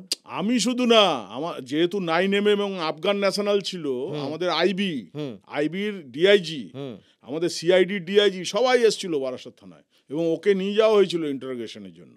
কেউ বার করতে পারেনি, জানে 9mm পেয়েছে কোথা থেকে, আইএসআই এজেন্ট এটাই বার করতে পারেনি। দুঃখের খবর। আপনি কি জানেন কলকাতা পুলিশও এরকম একজন কুখ্যাত টেরোরিস্ট যে ভুয়ো পরিচয় দিয়ে অ্যারেস্ট হয়েছিল, এবং তার ভুয়ো পরিচয় দিয়ে এখানে 3 মাস জেলে ছিল, জামিন পেয়ে তারপর বেরিয়ে যায়, পরে পুলিশ জানতে পারে যে সে একজন কুখ্যাত টেরোরিস্ট। এরকম ঘটনাও ঘটে পুলিশের? এরকম ঘটে তো। তো সেটা সেই সময় কেউ বুঝতে পারেনি? বুঝতে পারে না, সবার হয় না, ইন্টেলিজেন্স কাজ করে না, না। এই যে ও আফগান নাগরিকের সঙ্গে ধরা পড়ছে, ওইটাই তো, ও যে বাংলা বলতে পারছে না। তো সিআইডি এবং ডিআইবির আইবি, হ্যাঁ, লর্ড সিনা রোডের আইবি ডিআইজি সাহেবরা এসেছিল, এসএস সাহেবরা এসেছিল, আমাকে জিজ্ঞেস করেছিল, তোমার কি মনে হচ্ছে পরেশ? আমার তো স্যার খুব খারাপ লাগছে, আমি স্যাঙ্গুইন বলতে পারছি না, কিন্তু 9mm আফগান ন্যাশনাল এ স্যার ভালো জিনিস নয়, আমি বলেছিলাম। কিন্তু যাই হোক, সেটা ডিটেকশন করতে পারেনি। তো পরের বার যখন বেলাল ধরা পড়লো, হ্যাঁ, তখন এটা যখন সবাই জানতে পারলো, তখন আফসোস করছে, বুঝে হয়তো পরেশ ধরেছিল নানু মিয়া, ঠিক। তারপরে এখান থেকে সব নিয়ে হলো, 2টো 9mm অ্যামুনিশন, চার্জার যত পাওয়া গেছিলো সব বসিরহাট থানায় নিয়ে দেখানো হলো। এখনও দেওগঙ্গা থানায় আছে। আমি যখন আইসি হলাম প্রমোশনের আগে, তখন ওই বার করলাম, ওগুলো বার করতো, খুঁজে খুঁজে বার করা হলো। 9mm এখনও আছে, গুলিও আছে। তো এই ঘটনার পর ভারতবর্ষের সমস্ত ইন্টেলিজেন্স ব্রাঞ্চ এসেছিল বসিরহাট, যত এজেন্সি আছে, মেলা লেগে গিয়েছিল। তো তারা এসে এটার জন্য আপনি কোনো রিওয়ার্ড বা কোনো? হ্যাঁ, আমাকে সর্বোচ্চ রিওয়ার্ড দিয়েছিল। কি পেয়েছিলেন? আমাদের ওই GGS বলে, আচ্ছা, মানে এসপির হাতে ওইটা সব থেকে বড় রিওয়ার্ড, ওই রিওয়ার্ডটা আমাদের সবাইকে দিয়েছিল। এছাড়া এই এই এই এই পর্ব তো গেল, এরপরে আপনি এমনি সব মিলিয়ে আপনি 18টা থানায় ওসির কাজ করেছেন, এবং এক জায়গায় সিআইয়ের কাজ করেছেন, 4টে জায়গায় আপনি ডিএসপি হিসেবে কাজ করেছেন, রিটায়ারও করেছেন সেখান থেকে। তো অন্যান্য থানার যে যখন আপনার পোস্টিং হচ্ছে বা হয়েছে, সেখানে গিয়ে কি এরকম টেররিস্ট হয়েছে তো। এবার এই কি হলো শুনুন, আমার 1 বছর হয়েছে, আমাদের থাকার কথা মিনিমাম 2 বছর। 1 বছরের মাথায় আমাকে বদলি করে দিল। কেন? বসিরহাট ঠান্ডা হয়ে গেছে। আমাকে কোথায় দিল? টিটাগড়। তখন টিটাগড় অগ্নিগর্ভ অবস্থা, জ্বলছে। কেন? ক্রাইম নিয়ে ওখানে জ্বলছে, এবং হিন্দু মুসলিম ক্রাইম নিয়ে হিন্দু মুসলিম হতো, একটা হিন্দু মরবে তো একটা মুসলিম মরবে, আচ্ছা, এরকম কম্পিটিশনে হতো। তো আমি গেলাম ওখানে টিটাগড়ে গিয়ে সব বুঝে নিলাম সাহেবদের কাছে, যে এই ব্যাপার আছে। তো এইটা করতে গিয়ে আমার মাথায় এলো যে পুলিশ একা টিটাগড়ে পারবে না। টিটাগড়ে কিন্তু বেশি এলাকা ক্রাইম প্রোন নয়, টিটাগড় থানা বিশাল এলাকা, ব্যারাকপুর টিটাগড় থানার আন্ডারে, কল্যাণী রোড টিটাগড় থানার আন্ডারে, 15 নম্বর গেট টিটাগড় থানার আন্ডারে, পশ এলাকা সব টিটাগড় থানার আন্ডারে। কিন্তু থানার সামনে, পেছনে আর বাঁয়ে, ডাইনে খর্দা থানা, রাস্তার ওপারেই খর্দা, ওই যে 1 কিলোমিটার, ওইটাই ছিল খতরনাক। মানে বিটি রোডের উপরে ছিনতাই, মার্ডার, ডাকাতি, মানে বিভিন্ন রকম ক্রাইম হতো। তখন আমি আরজি কমিটি তৈরি করলাম। আচ্ছা, আরজি কমিটি কি? মানে ওখানে কোনো লোককে বললে পুলিশের কাছে মুখ খুলতো না, কারণ পুলিশকে ওরা বিশ্বাস করতো না। আচ্ছা, কোনো ঘটনা ঘটলে পুলিশের কাছে কোনো সাক্ষী পাওয়া যেত না, পুলিশ সাক্ষী। এবং ওখানে এত ক্রাইম বেড়ে গিয়েছিল, যে আইসি ছিল, ওসি ছিল তখন, তার 2 মাস ছিল প্রমোশনের, তাকে বসিয়ে লাইনে ক্লোজ করে আমাকে বসিরহাট থেকে পাঠানো হয়েছিল। তো আমি আরজি কমিটি করে টিটাগড় স্টেশনেই একটা পুরনো কোয়ার্টারে রেলের সঙ্গে কথা বলে ওখানে আরজি কমিটি সেন্ট্রাল বাহিনী তৈরি করলাম। তখন আস্তে আস্তে খবর আসা শুরু হলো এবং ওখানে একজন রুলিং পার্টির নেতা মার্ডার হয়ে গেল। মার্ডার হয়ে যাওয়ার পর আমাদের তো খুব চাপ তৈরি হলো, খারাপ লাগলো। হ্যাঁ, চাপ তো আছেই, সব থেকে বড় কথা খারাপ চাপ ওখানে নেই, ওখানে তো প্রায় মার্ডার হচ্ছে, ফলে আবার নেতাও মার্ডার হচ্ছে, জল ভাত।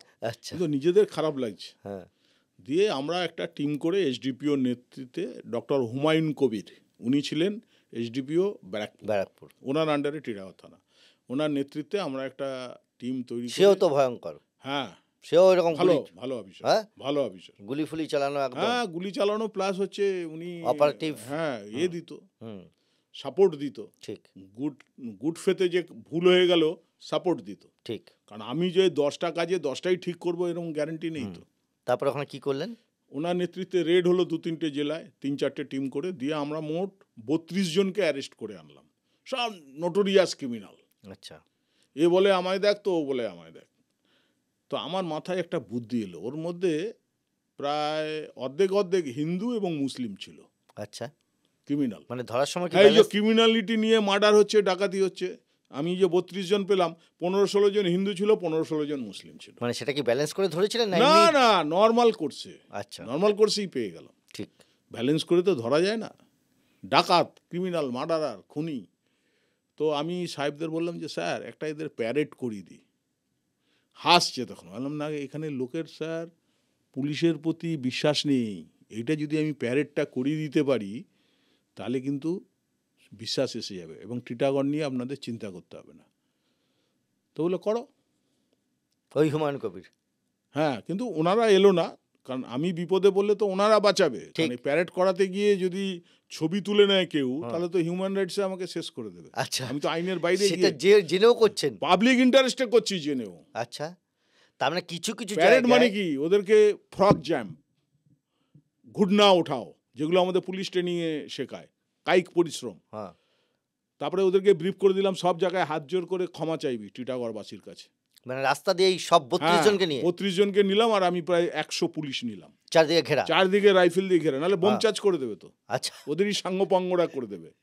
দিয়ে ওদেরকে প্যারেড করালাম। তো এই যে এত রিস্ক নিচ্ছেন, আপনি জানেন হিউম্যান রাইটসের প্রবলেম হতে পারে, আপনি জানেন অন্য কোনো প্রবলেম হতে পারে, আপনি জানেন বোম চার্জ হতে পারে, তারপরে এটা করছেন, মানে ভালো কিছু করার জন্য অনেক সময় কিছু খারাপ কাজ করতে হয়। টোটাল চাকরি পিরিয়ডে এটা খারাপ কাজ না, এটা ভালো কাজ, কিন্তু আইন শুদ্ধ নয়। এই কাজটা ভালো, মানে কি হলো বলছি, টিটাগড় শান্ত হয়ে গেল তো। আমি 3 বছর ওখানে কি করলেন ওই 32 জনকে নিয়ে? ওই প্যারেড করে দিলাম। কি কি করলেন? রাস্তার মধ্যে ক্ষমা চাইলো? নাক্ষত দিচ্ছে, ফ্রক জাম্প, ঘুটনা উঠাও, আর এই হাত জোর করে আর করবো না, আর নেই করেগা, আর কুছ নেই করেগা, তুম লোগ কা হাম ভাই হ্যায়। কিন্তু সিনেমায় দেখা যায়। হ্যাঁ, তাই তো হয়েছে, তাই হয়েছে। এটা হয়েছে 2000 সালে। পুরো টিটাগড়ে এটা করলেন? পুরো টিটাগড়ে করলাম এবং হাজার হাজার লোক নেমে পড়লো। ওরা ওই যে 100 মতো পুলিশ সব রাইফেল নিয়ে, তখন ইএফআর ছিল, ওদের ভয় করতো, ইএফআর গার্ড করে দড়ি দিয়ে পুরো ঘিরে ওদের, কারণ এর মধ্যে হুড়োহুড়ি করে তো পালিয়ে যেতে পারে। একটা বোম চার্জ করলে ব্রিফ করে দিলাম ফোর্সকে যে একটা বোম চার্জ হতে পারে, কিন্তু কেউ জায়গা থেকে নড়বে না। পুলিশকে মারার ক্ষমতা এদের নেই, এরা ভয় দেখানোর জন্য বোম চার্জ করবে। তোমরা যদি পালাও, এই ক্রিমিনাল 32 জন পালিয়ে যাবে। আর ক্রিমিনালগুলোকে বাধা ছিল নাকি এমনি হ্যাঁ, সব বাঁধা, দড়ি দিয়ে বাধা? নাহলে পালিয়ে যাবে তো। আচ্ছা, যাই হোক, ওইটা একটা বিরাট এফেক্ট হলো। সব ছেলেরা এসে বলছে স্যার हम लोग रैली करेंगे आरजी कमेटी का। বললাম র্যালি? হ্যাঁ, করো। এবার র্যালি করবো আমরা হিন্দি স্কুল, চিড়িয়া মোড়, ব্যারাকপুরে বিরাট মাঠ আছে, ওইখানে আমাদের ঠিক হলো র্যালি হবে। এবার এই যে আমরা আরজি কমিটি করে করছি, ওখানে কোনো পলিটিক্যাল পার্টির লোক সাপোর্ট দিচ্ছিল না, জানে ওদের নেতাগিরি শেষ, ধোকা হয়ে যায়গা, মত যাও আরজি পার্টি মে, এই করো ও করো, এই করে ভয় দেখাচ্ছে। আমাকে আবার এসে বলছে, আমরা ছাড়ো না, কুছ ধোকা নেই হোগা বলে ওই র্যালি করলাম। আমাদের এসপি সাহেব তখন ছিল MH ভার্মা, উনি খুব সাপোর্ট দিল। অ্যাডিশনাল এসপি ছিল অজয় রানাডে সাহেব, খুব নামকরা অফিসার, উনি খুব সাপোর্ট দিল। দিয়ে আমরা ওই র্যালি করে ওদেরকে হিন্দি স্কুলের ওখানে গেলাম। তখন দেখি সেই 10,000 লোক জায়গা দিতে পারছি না। আচ্ছা, তখন দেখি মোটর সাইকেলে করে এক পার্টির নেতা আসছে, রুলিং পার্টির নেতা আসছে একটা জিপে করে, হেঁটে হেঁটে বলছে এই পরেশ একটু দেরি হয়ে গেল, কিছু মনে করুন। তার আগে খবর পাচ্ছি ওরা বলছে এই যাবে না কেউ।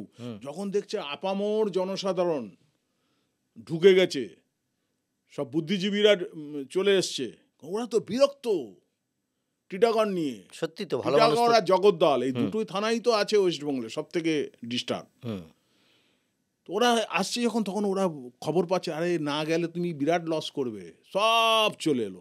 তখন এসপি হাসছে, বলছে পরেশ বহুত আচ্ছা খেল তুম দিয়া, দেখো এ লোক আর আয়। তার আগে এসপি বললাম স্যার এরা আসছে না এবং এরা বাধা দিচ্ছে।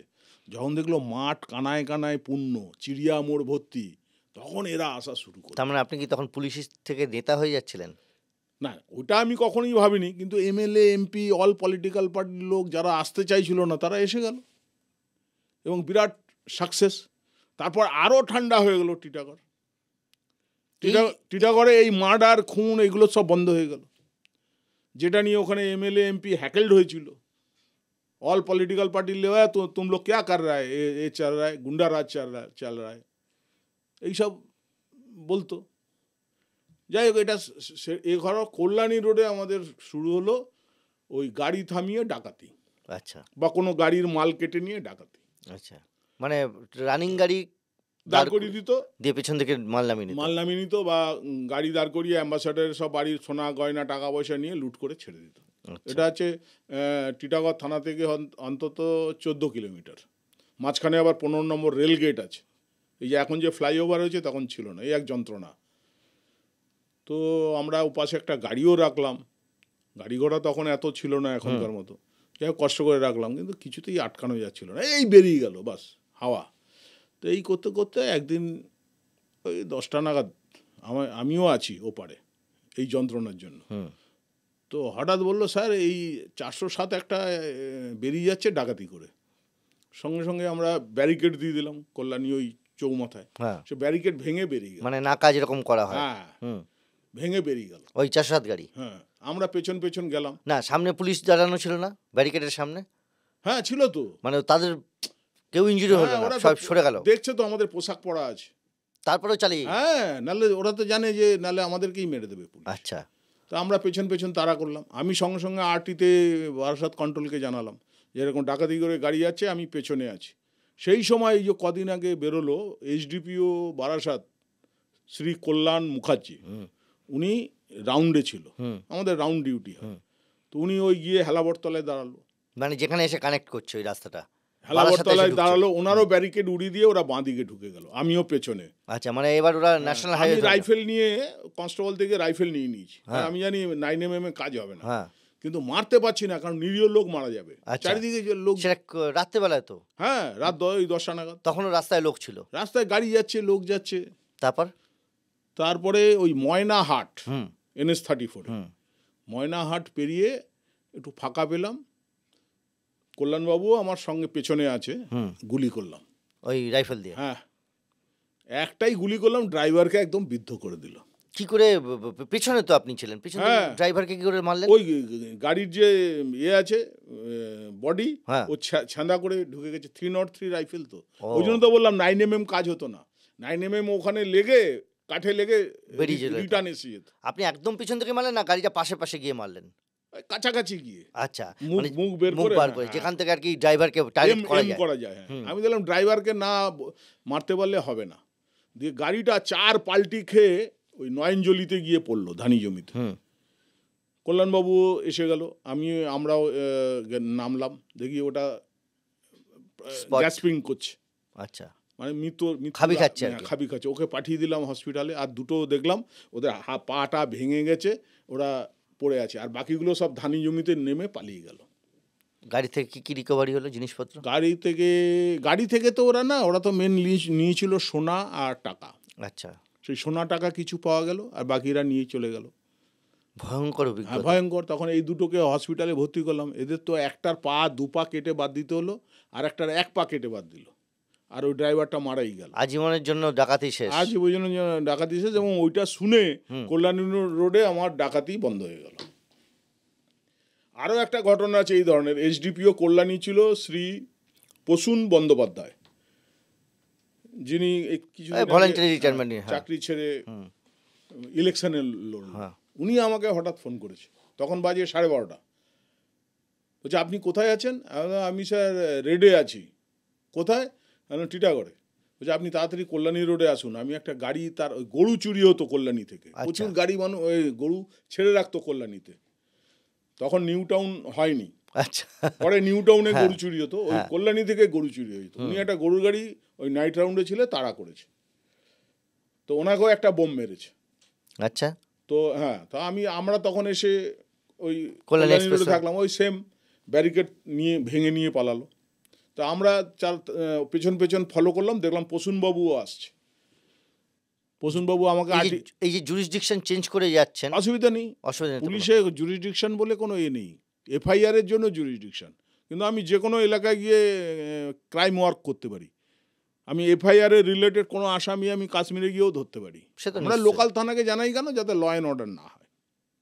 ঠিক, সিআরপিসিতে এরকম কোনো ব্যারিয়ার নেই যে আমি ওই থানায় ঢুকতে পারবো না বা ওই রাজ্যে আমি ঢুকতে পারবো না, এরকম কোনো ব্যাপার নেই। কিন্তু আমরা করে নিই কেন? যাতে কোনো রকম ব্যারিয়ার না সৃষ্টি হয়। তারপর ধাওয়া করলাম, উনিও আসছে। বেটা আমাদের বারাসাতে পুরো চরকি খাইয়ে দিল, মানে বারাসাতে রাস্তার মধ্যে, হ্যাঁ 15-16 কিলোমিটার বারাসাতে ঘুরছে আর খালি বোম মারছে। আচ্ছা, যাতে আমরা চলে যাই। আমরা তো যাওয়ার নেই। দিয়ে ওকে কাঁচকল, মানে দেওয়াঙ্গা থানার আগে কাঁচকল বলে একটা জায়গা আছে, একটা রোড খড়িবাড়ি, একটা চলে এসছে চাপাডালি, ওইখানে ওকে বেটাকে আমরা গুলি করে নামালাম। কি করে গুলি করলেন? সেই রাইফেল দিয়ে। হ্যাঁ, সেই রাইফেল দিয়ে। আপনি করলেন? হ্যাঁ, সঙ্গে সঙ্গে এসে আমার পিঠ চাপড়ালো প্রসূনবাবু। আর গুলি করলেন কি ড্রাইভার? কি না, ওটা ড্রাইভারের লাগেনি, আচ্ছা, ওটা অন্য একজনের লেগেছিল। আচ্ছা, কিন্তু থেমে গেল কেন গাড়িটা? থেমে গেল ওই যে গুলির আওয়াজে, ড্রাইভার নেমে পালিয়ে গেছে। গুলি 303 রাইফেলের গুলি, এমন আওয়াজ, ও গাড়ি বন্ধ করে নেমে ভাগ। আচ্ছা, ও বুঝতে পেরেছে এবার আর ছাড়বে না, অনেকক্ষণ ধরে ঘুরেছে, এবার আর ছাড়বে না, এবার মেরেই দেবে। দিয়ে ওই 3-4টাকে ধরলাম, প্রসূনবাবুকে দিয়ে দিলাম, আর গাড়িও দিয়ে দিলাম, তাতে 7-8টা গরু ছিল। আচ্ছা, উনি নিয়ে কল্যাণীতে চলে গেল, কেস টেস করে যা করার করলো। তো এই যে আরেকজনের যে লাগলো, তার সে কি মারা গেল নাকি? না, তাকে হসপিটালে নিয়ে যাওয়া হলো, মারা যায়নি, পায়ে লেগেছিল। আচ্ছা, পরে ঠিক হয়ে গেছে। যাক, এইরকমভাবে ডাকাত ধরছিলেন। প্রথমে শুরু হলো ডাকাত, পলিটিক্যাল পার্টি, মারধর, হেন তেন অনেক কিছু, একটু নেতাদেরকেও সাহায্য করলেন, কোনো জায়গায় নেতারা আপনার বাধ্য হলেন। এছাড়া আর কোনো ইস্যুতে, মানে পুলিশের যে কাজগুলো থাকে, ধরুন বিভিন্ন রকম চোরাচালান থাকে, ড্রাগস থাকে বা অন্যান্য কিছু থাকে, সে ব্যাপারে এমন কোনো কাজ করেছেন যেটা মনে আছে আপনার? এটা আমার না, এটা ওয়েস্টবেঙ্গলের সমস্ত লোকের মনে আছে, এত বড় ঘটনা। কি ঘটনা? আমি টিটাগড়ে 3 বছর হয়ে যাওয়ার পর আমার রাজারহাটে বদলি হলো। রাজারহাটে একটা তোলাবাজ, বাগুইয়াটি তখন রাজারহাট থানার আন্ডারে, ওটা ফাঁড়ি ছিল। আচ্ছা, তো একটা তোলাবাজ ওই মেরে দিল এক প্রমোটারকে। আচ্ছা, খুব ভালো প্রমোটার। তো ওইটা নিয়ে আমার বদলি হলো। আর একটা হলো কি, রাজবাটি রায়গাছি, রাজারহাট থানার 1 কিলোমিটারের মধ্যে। রাজবাটি হচ্ছে বারাসাত থানা, খালের ওপারে, এপারে হচ্ছে রায়গাছি। আচ্ছা, সেটা হচ্ছে রাজারহাট থানা। হ্যাঁ, ওখানে ডেলি 4000 ছেলে পশ্চিমবঙ্গের বিভিন্ন জায়গা থেকে এসে ড্রাগ খেত, এবং ড্রাগ খাওয়ার জন্য বড় বড় হলঘর বারাসাত থানার আন্ডারে তৈরি হয়েছিল। ওটা বারাসাত থানা থেকে 25 কিলোমিটার দূরে। এই তো অর্গানাইজড ড্রাগ অ্যাডিকশন সেন্টার। বলছি ওয়েস্ট বেঙ্গলের সবাই জানে।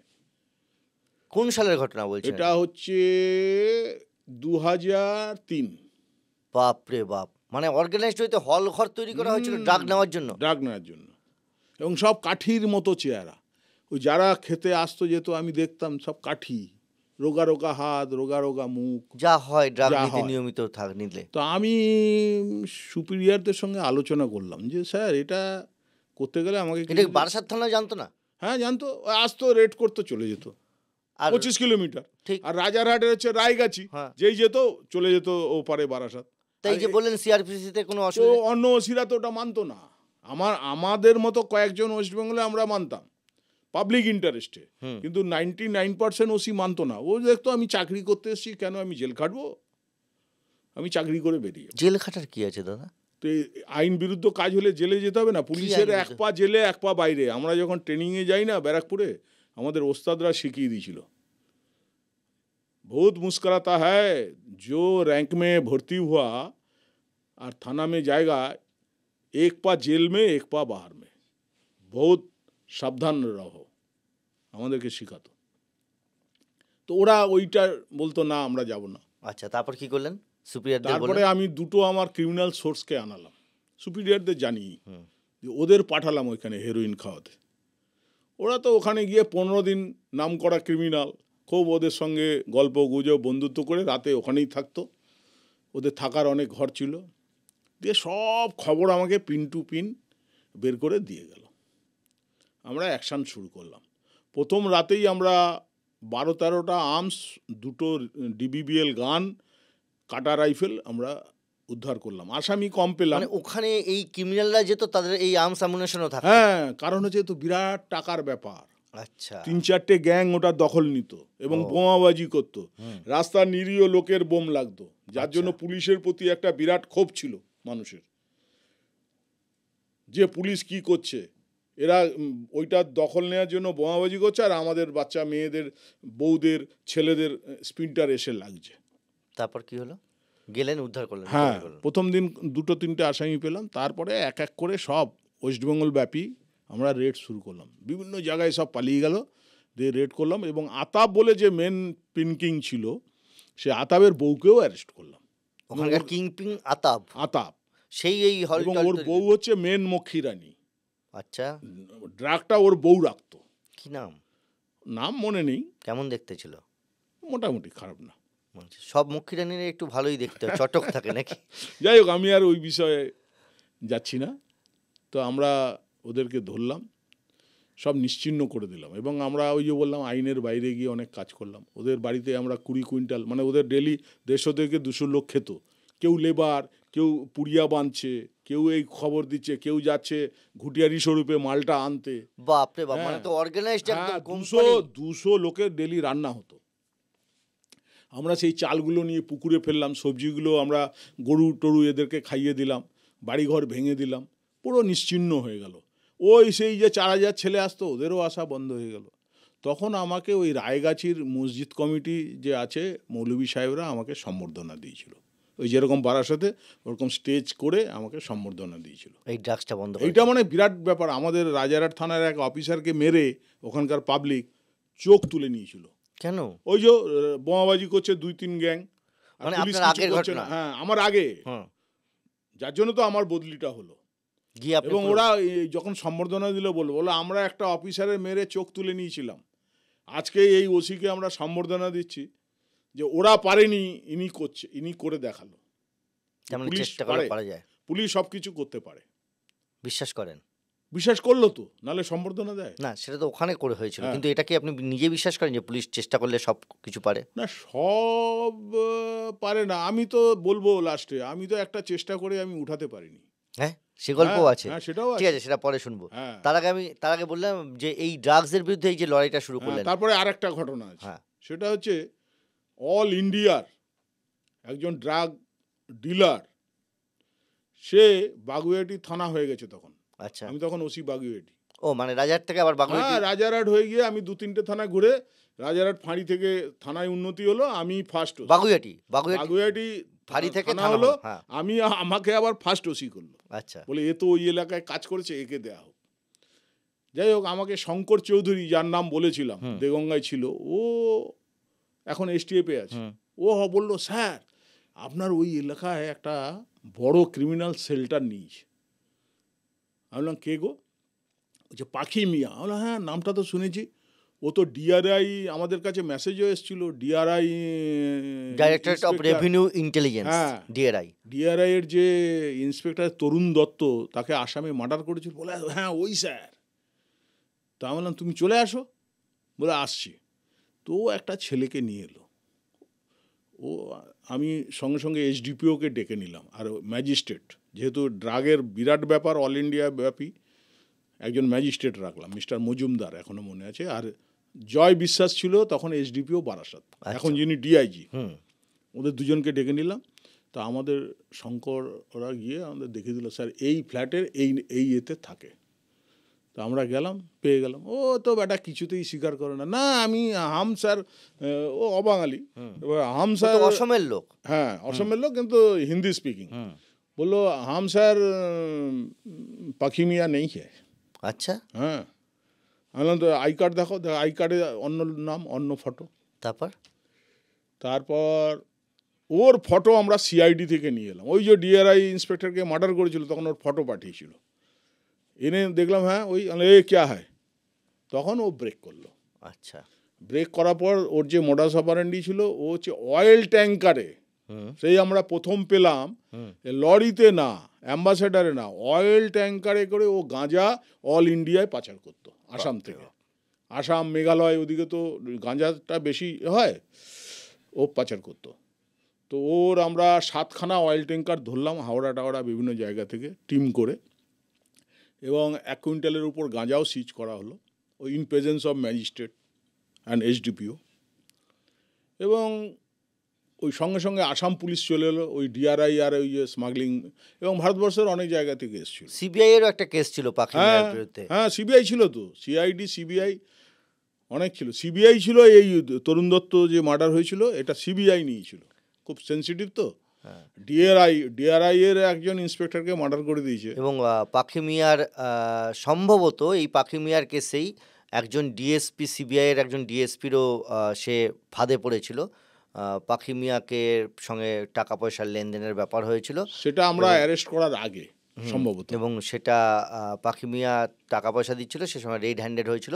সিবিআইয়েরই ভিজিলেন্স, সিবিআইয়ের একজন ডিএসপি। হ্যাঁ ওরা তো ওদের ভিজিলেন্সই তো, হ্যাঁ এরকম ভাবে হয়েছিল। তো ড্রাগ নিয়ে এই সমস্ত গেলেন, পাখি মিয়া পর্যন্ত পৌঁছে গেলেন। এবার পাখি মিয়া শেষটা বলি, আসাম পুলিশ নিয়ে গেল, বারাসাত কোর্ট দেবে না কিছুতেই, তো ওরা আবার অনেক লেটার ফেটার এনে অনেক ছবি টবি দেখিয়ে কনভিন্স করে নিয়ে গেল।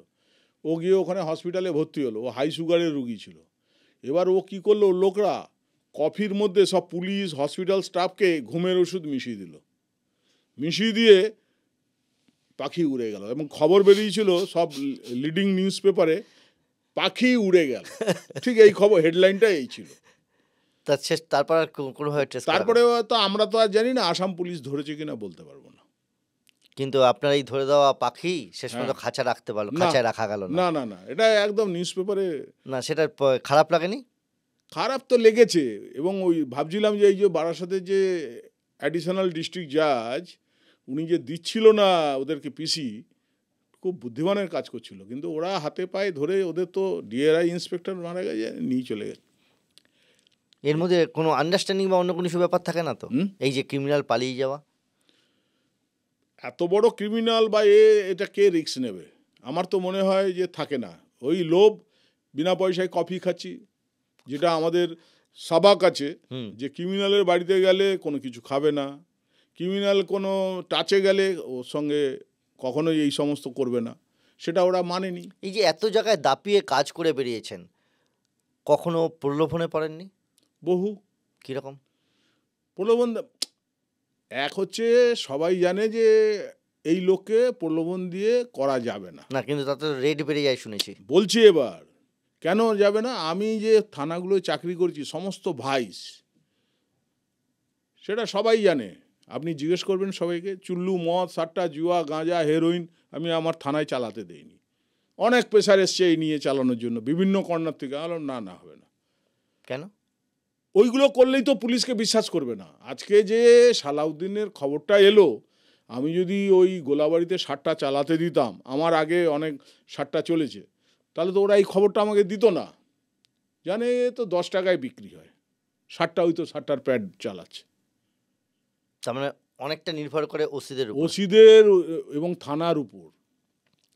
পাবলিকের খবর হচ্ছে, পাবলিক হচ্ছে পুলিশের মেন সোর্স। হিউম্যান সোর্স যেটা পেইড, ও তো 15%, 85% সোর্স হচ্ছে পাবলিক সোর্স, যারা নিজের ইচ্ছায় দেয়, ভালোবেসে, তারা সেটা দেখে ওসি চালচলন কীরকম, এ কী খাচ্ছে, কি পড়ছে, কোথায় যাচ্ছে, সব ওরা নজর রাখে। তারপর নালে মাইকে ফাটাবে। যখনই ওই নেতা অ্যারেস্ট করে ফিরলাম, ওরা কিন্তু মাইকে কিছু বলতে পারেনি, খালি বলেছে খুব পেটায়, ডাকাতদের পেটায়। আমার বিরুদ্ধে একটা খারাপ কথা বলতে পারেনি। কেন? আমি নিজেকে মেনটেন করেছি বলে। আর যদি আমি ওগুলো না করতাম, এই তো 60টা বসায়, সে আবার নেতা ধরে, বলতে পারতেন? এটা বলতে পারেনি। আর যারা ওগুলো করে তাদের হিম্মতই নেই নেতার, ওই নেতাকে স্যার বলে, যারা এইগুলো করে। বাম আমল থেকে ডান আমল, হ্যাঁ, দুই আমলেই আমি কাজ করেছি, অনেকগুলো থানায় ওসিগিরি করেছি, কিন্তু আমার ওই স্টেট লাইনে নিজের থানায় নিজের, হ্যাঁ নিজের রুল, হ্যাঁ নিজের রুল না, মানে আইনের রুল, কিন্তু আমি কড়া লোক, এটা সবাই জানে। আমি থানায় বসে থাকি না, থানায় কোনো কাজ নেই, আমি গাড়ি নিয়ে বেরিয়ে গিয়ে মাইকে অ্যানাউন্স শুরু করলাম, কি অ্যানাউন্স করলেন? যে গাড়ি ঘোড়াগুলো ঠিক করে রাখুন, রাস্তার উপর ট্রাফিক জ্যাম হচ্ছে, এখানে এই ক্রিমিনাল কিছু ঘুরছে, আমাদের খবর আছে, ক্রিমিনাল তোমরা পালিয়ে যাও, ঢপ মাইকে অ্যানাউন্স করছি। ক্রিমিনাল সত্যিই থাকে, কারণ ইন্টারসেপশনে আমাকে হেডকোয়ার্টার থেকে ফোন করছে, স্যার আপনি সোনারপুরে মাইকিং করছিলেন? হ্যাঁ। বলে আরে 4-5টা ক্রিমিনাল ছিল, ওই দোকানে ডাকাতি করবে বলে, ওরা বলছে এই আইসি কাছে খবর আছে, ও বলছে এই ক্রিমিনালরা পালিয়ে যাও। বলে স্যার পালিয়ে গেল। আপনি এমনি আমি এমনি নর্মাল, আমি থানায় বসে আড্ডা মারবো কেন? আচ্ছা, আমি তো ওই স্কুলে পড়িনি, আমি যতক্ষণ কাজ করছি, কেস ডায়েরি লিখছি, এমনি কাজ করছি, ভিজিট করছি, কাজ নেই, এই চলো টাউনে চলো ঘোরো, মাইকে আনো। এবং এইটা শ্রী অরিজিৎ সিনহা, উনি এসপি বারুইপুর ছিল, উনি একটা অর্ডার করেছিল, যখন দেখছে ঝাড়গ্রামে, এখন উনি ঝাড়গ্রামের ডিআইজি হয়ে গেছে, হ্যাঁ, উনি বললো যখন দেখছে ইন্টারসেপশনে আসছে, বললো সব থানা, ওসি হোক সেকেন্ড অফিসার হোক, যখন কাজ থাকবে না এলাকায় বেরিয়ে মাইকিং করবে। আচ্ছা, তাহলে সব অ্যালার্ট হয়ে যাবে, ভালো লোকও অ্যালার্ট হবে, মোটরসাইকেলও সরাবে, ট্রাফিক জ্যামও হবে না, এবং ক্রিমিনালরা ভাববে যে আমার কথা জেনে গেছে, পালিয়ে যাবে। এটা অর্ডার বেরোলো ডিও। আচ্ছা, ডিপার্টমেন্টাল অর্ডার? হ্যাঁ, ডিপার্টমেন্টাল অর্ডার বেরিয়ে সব থানায় চলে গেল। সেটা অন্যান্য জেলায় হয়? অন্যান্য জেলায় কম হয়, কিছু কিছু জায়গায় যে হয় না তা না। তো এই পুলিশে এত অফিসারদের আন্ডারে কাজ করেছেন, সিনিয়র অফিসার দেখেছেন, জুনিয়র অফিসারদের দেখেছেন, বারবার শঙ্কর চৌধুরীর কথা বলছেন, এই সিনিয়র অফিসারদের মধ্যে যে ডেডিকেশন বা যেটা পেয়েছিলেন আগে, পরবর্তীকালেও সেইভাবে একইভাবে, যে নারায়ণ ঘোষের কথা বললেন, যে সুদর্শন চক্র, এরকমভাবে কি সুদর্শন চক্র দিয়ে জুনিয়রদেরকে গাইড করা বা তাদেরকে সব রকমভাবে সহযোগিতা করা, এটা কি পেয়েছেন? নারায়ণ ঘোষ একজনই হয়, নারায়ণচন্দ্র ঘোষ ওয়েস্ট বেঙ্গলে একজনই তৈরি হয়েছিল, মারা গেছে, আর হবে কি না জানি না, হবে, অনেকে আছে চেষ্টা করে, সবাই যে খারাপ তা তো নয়, চেষ্টা করে, কিন্তু নারায়ণচন্দ্র ঘোষ, ও যেরকম একটা কেসে দেগঙ্গায় একজন এমএলএ এসছে নাম করা ওই জেলার, এসে বলছে আমরা বারাসাত কোর্টে যাচ্ছি, তো আপনি বারাসাতে আছেন, আপনার কাছে এলাম, ওই পরেশের নামে কেস করবো। ওরা এত বাড়াবাড়ি তো ভালো না, ডাকাতি করতে গিয়ে, হ্যাঁ ওই মিছিমিছি বলছে, মহিলাদের শ্লীলতাহানি হচ্ছে, যেটা বলে বাচ্চার দুধ ফেলে দিচ্ছে, এই সমস্ত গল্প গুজব করছে। নারায়ণ ঘোষ বললো বসুন, অন্য এসপি হলে কী করতো, ও আইসির নামে হচ্ছে, হোক, আমার নামে তো হচ্ছে না, ও কেন এমএলএর কাছে ছোট হতে যাবে, ও বসিয়ে ওদের চাটা খাওয়ালো, খাইয়ে বলল আমার অর্ডারেই করছে, হ্যাঁ তাহলে তো আমরা আসতাম না, আপনাকে তো আমরা ভগবান মনে করি। 100 অনেস্ট নারায়ণচন্দ্র ঘোষ। ওরা জানে উনি এসডিপিও বসিরহাট ছিল, ওরা সব বসিরহাট সাব ডিভিশনের এমএলএ। তো বলছে তাই নাকি? বলে আগে বলবেন তো। বলে কি করব, ডাকাতি রেপ সামলাতে না পারলে পরে যেতে চাইছিল না, ওকে তুলে আমি ছেড়ে দিয়েছি। বলতে তুমি ডাকাতি থামাতে গেলে যা যা করার করো। চাটা খেয়ে হাসতে হাসতে চলে গেল। তো এইটা পাওয়া যাবে কারো কাছে? নিজে দায়িত্ব নিচ্ছে, জানে নিজে কেস খেয়ে যাবে, জানে পরে শেখা না, তাহলে নারায়ণচন্দ্র ঘোষকেও পার্টি করো। তো তিনি হচ্ছেন নারায়ণচন্দ্র ঘোষ। 100 অনেস্ট বললেন। হ্যাঁ। নিজেকে কত মার্কস দেবেন? হ্যাঁ, নিজেকে কত মার্কস দেবেন? না, ওই ব্যাপারে আমি বলবো না, নিজেকে নিজে দেয়া যায়। আমাকে আর দেবে আমার আন্ডারে যারা চাকরি করেছে। তবুও আমার আন্ডারে অন্তত 500 সাব ইন্সপেক্টর কাজ করেছে। আমি যখন বারাসাত থানায় ছিলাম 42 জন সাব ইন্সপেক্টর ছিল একটা থানায়, যেটা একটা সাব ডিভিশনে থাকে না। 34 জন এএসআই ছিল, 500 কনস্টেবল ছিল, 10খানা পুলিশ ক্যাম্প ছিল। এখন যে এই যে দেখছেন 4টে থানা, তখন ওই একটাই থানা ছিল। ঠিক। তো ওরা দেবে। তবুও নিজেকে নিজেকে দিতে পারবো না তো আমি। সততার জায়গা থেকে দিন। না না না, কি করে দেব? আমি তো বললাম আমি ভাই সব বন্ধ করে কাজ করতাম, কিন্তু পুলিশের একটা ব্যাপার আছে না, খোলাখুলিই বলছি, হ্যাঁ, পুলিশের সোর্স মানি কে দেয়? দেয় কেউ?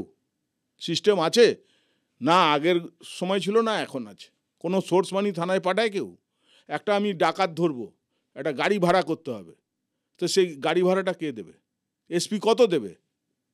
এসপি তো সেই তার তো 40টা 50টা থানা একটা জেলায়।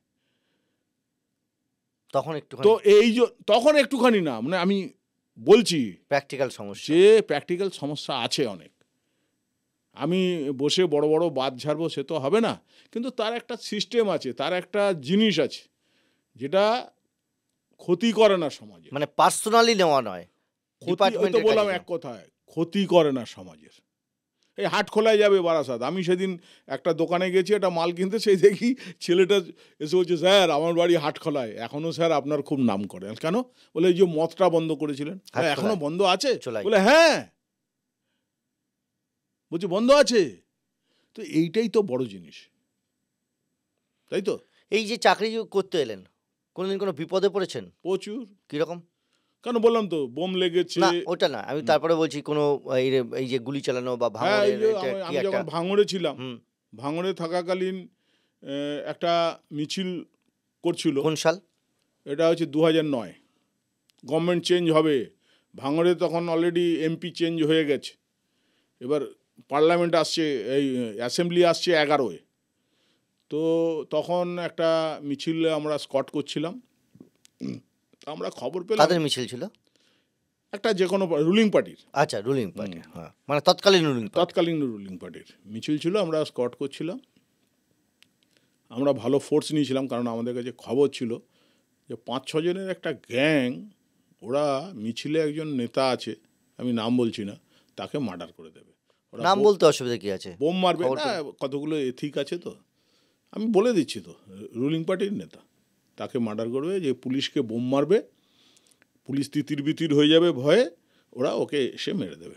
সব ওয়েস্ট বেঙ্গল থেকে ভাড়া করে এনেছিল, মানে বিভিন্ন প্রান্ত থেকে? হ্যাঁ। তো আমরা র্যাব, কমব্যাট সবই নিয়েছিলাম, এবং সাংবাদিক ছিল 20-25 জন। ওই সাংবাদিকরাই সাক্ষী দিয়ে আমাদের যখন এনকোয়ারি হলো, একজন মারা গিয়েছিল। না, কি হয়েছিল ঘটনাটা আগে বলছি, বলুন। হুম, সাংবাদিকরাই আমাদেরকে সত্যি কথাটা বলে সেভ করলো। আচ্ছা। তো দেখলাম বোম চার্জ শুরু করলো ওরা। বোম চার্জ, আমার গাড়িটা প্রথমে ছিল, সেকেন্ড গাড়ি ছিল সিআইয়ের গাড়িতে লেগে ভেঙে গেল।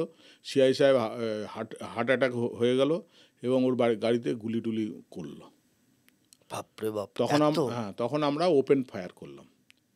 তো 3 জনের লেগেছিল গুলি, একটা ডেড বডি আমরা পেয়েছিলাম, বাকি দুটোকে ওরা কাঁধে তুলে চলে গেল, কোথাও নিয়ে পুঁতে টুতে দিয়েছে, বা অসুস্থ হয়েছিল হয়তো, পায়েটায় লেগেছে, ওরা করলো, ডাক্তার হয়তো দেখিয়ে সুস্থ করলো।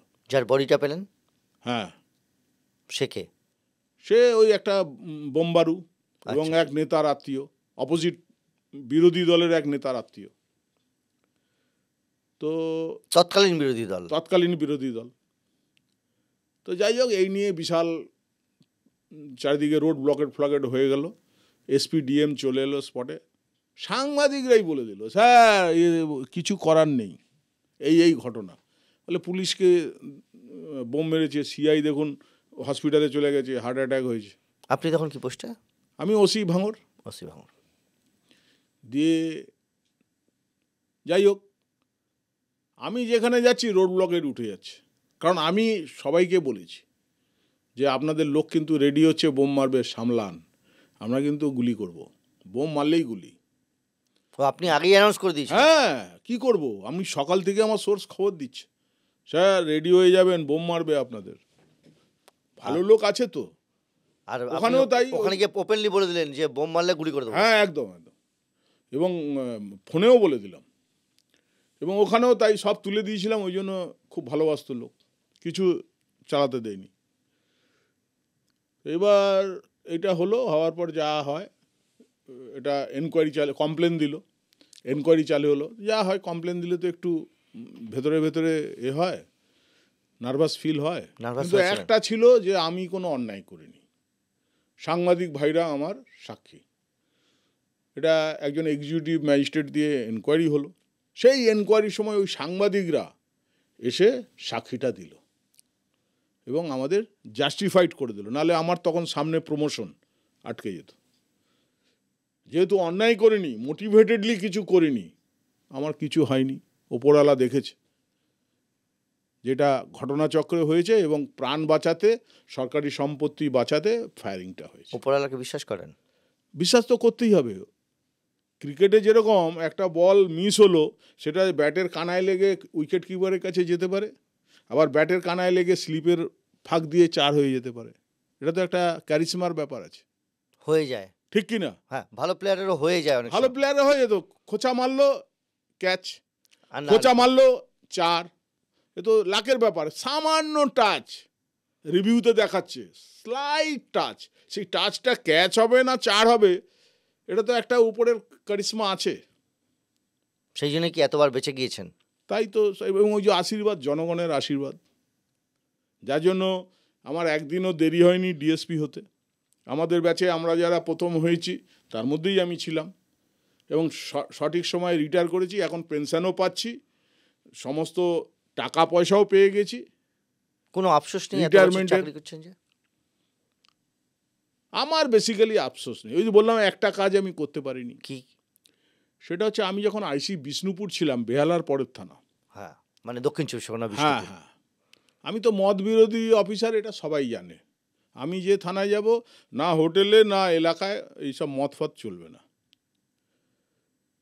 তো ওখানে পৈলান বলে একটা মদের বড় ডেন আছে, ওয়েস্ট বেঙ্গলের 1 নম্বর পৈলান। ওখানে অন্তত 250 মদের ভাটি আছে, 250, এবং বিশাল এলাকা নিয়ে।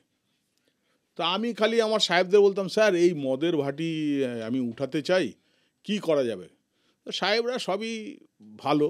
অজয় রানাডে সাহেব ছিলেন তখন আমাদের আইজি সাউথ বেঙ্গল, ঠিক। আর সুব্রত মৈত্র সাহেব ছিলেন ডিআইজি পিআর, Clear. আর সুনীল চৌধুরী সাহেব ছিলেন আমাদের এসপি। এসপি সাউথ চব্বিশ পরগনা। এরা আমাকে ডাকলো, তখন অবিভক্ত সাউথ চব্বিশ হ্যাঁ, এবং 3টে অফিসই হচ্ছে আলিপুরে, 3টে সাহেবের অফিসই আলিপুরে। ডেকে আমাকে বলল, তুমি এগোতে চাও করো, কিন্তু খুব সাবধান। তো আমি, এই সাবধানটা কেন? পলিটিক্যাল মানে এটা এমন একটা জিনিস, ওখানে অন্তত 20,000 লোক এর সঙ্গে যুক্ত, কর্মসংস্থান, কুটির শিল্প। আমি বললাম যে স্যার আমরা জিন্সের ফ্যাক্টরি করব, জিন্সের ফ্যাক্টরি যদি আমরা করে ওদেরকে কাজ দিয়ে দিই তাহলে তো অসুবিধা হবে না। বলে না, ভালো। ডিএমের সঙ্গে ওনারা কথা বললো, ডিএম বললো আমি খাস জায়গাও দিয়ে দেবো এবং মানিও দিয়ে দেবো জিন্সের ফ্যাক্টরি করতে। যাই হোক, এমএলএ এমপি আমি সবার সঙ্গে কথা বললাম এবং আমরা মিটিং ডাকলাম, মানে বিডিও ডাকলো মিটিংটা, আমি তো বিডিওকে দিয়ে ডাকালাম। পঞ্চায়েত সমিতির সভাপতি, এমএলএ, এমপির প্রতিনিধি ছিল, CA1 ছিল, PA1। যাই হোক, আমরা 4-5টা মিটিং করে আমরা স্যারেন্ডার ক্যাম্প করলাম। স্যারেন্ডার ক্যাম্প সমস্ত আমাদের এতে আছে, নথিভুক্ত আছে। স্যারেন্ডার ক্যাম্প করলে সব স্যারেন্ডার হচ্ছে। এবার হবে, ডিএম সাহেবও খুব উদ্যোগ দেখাচ্ছে। হঠাৎ গঙ্গাসাগর মেলা পড়ল। গঙ্গাসাগর মেলায় প্রায় 1 মাসখানেক আমরা ওই নিয়ে ব্যস্ত থাকলাম। গঙ্গাসাগর মেলার পর দেখি আমার বদলি হয়ে গেল। আমার 2 বছর হয়নি তখন, আমার কোনো ইলেকশন বার নেই, কোনো কিছু নেই, আমার বদলি হয়ে গেল পানিশমেন্ট পোস্টিং। মানে আমি একটাই সিআই ছিলাম ওই সময়, সিআই বোলপুর, মানে পাড়ুই থানা ছিল ওই বোলপুরের আন্ডারে। পাড়ুই থানা সেই বিখ্যাত। অজ্ঞাত কারণে আমাকে বদলি করে দিল। আমি সাহেবদের বললাম, স্যার এই ভালো কাজ করতে গিয়ে তো বদলি হয়ে গেলাম।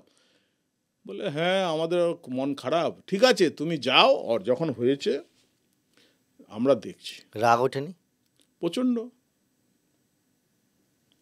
রাগ উঠেছে। মনে হয়নি যে কিছু করার নেই তো, আমরা তো সরকারি অফিসার, চাকরি করতে হবে, পাবলিক সার্ভেন্ট, বাড়ির দিকে তাকিয়ে? হ্যাঁ। তারপরে মাঝপথে হেরে গেলে তো চলবে না। যাই হোক, গেলাম। হেরে যাওয়ার কথাটা ভাবলেন কেন?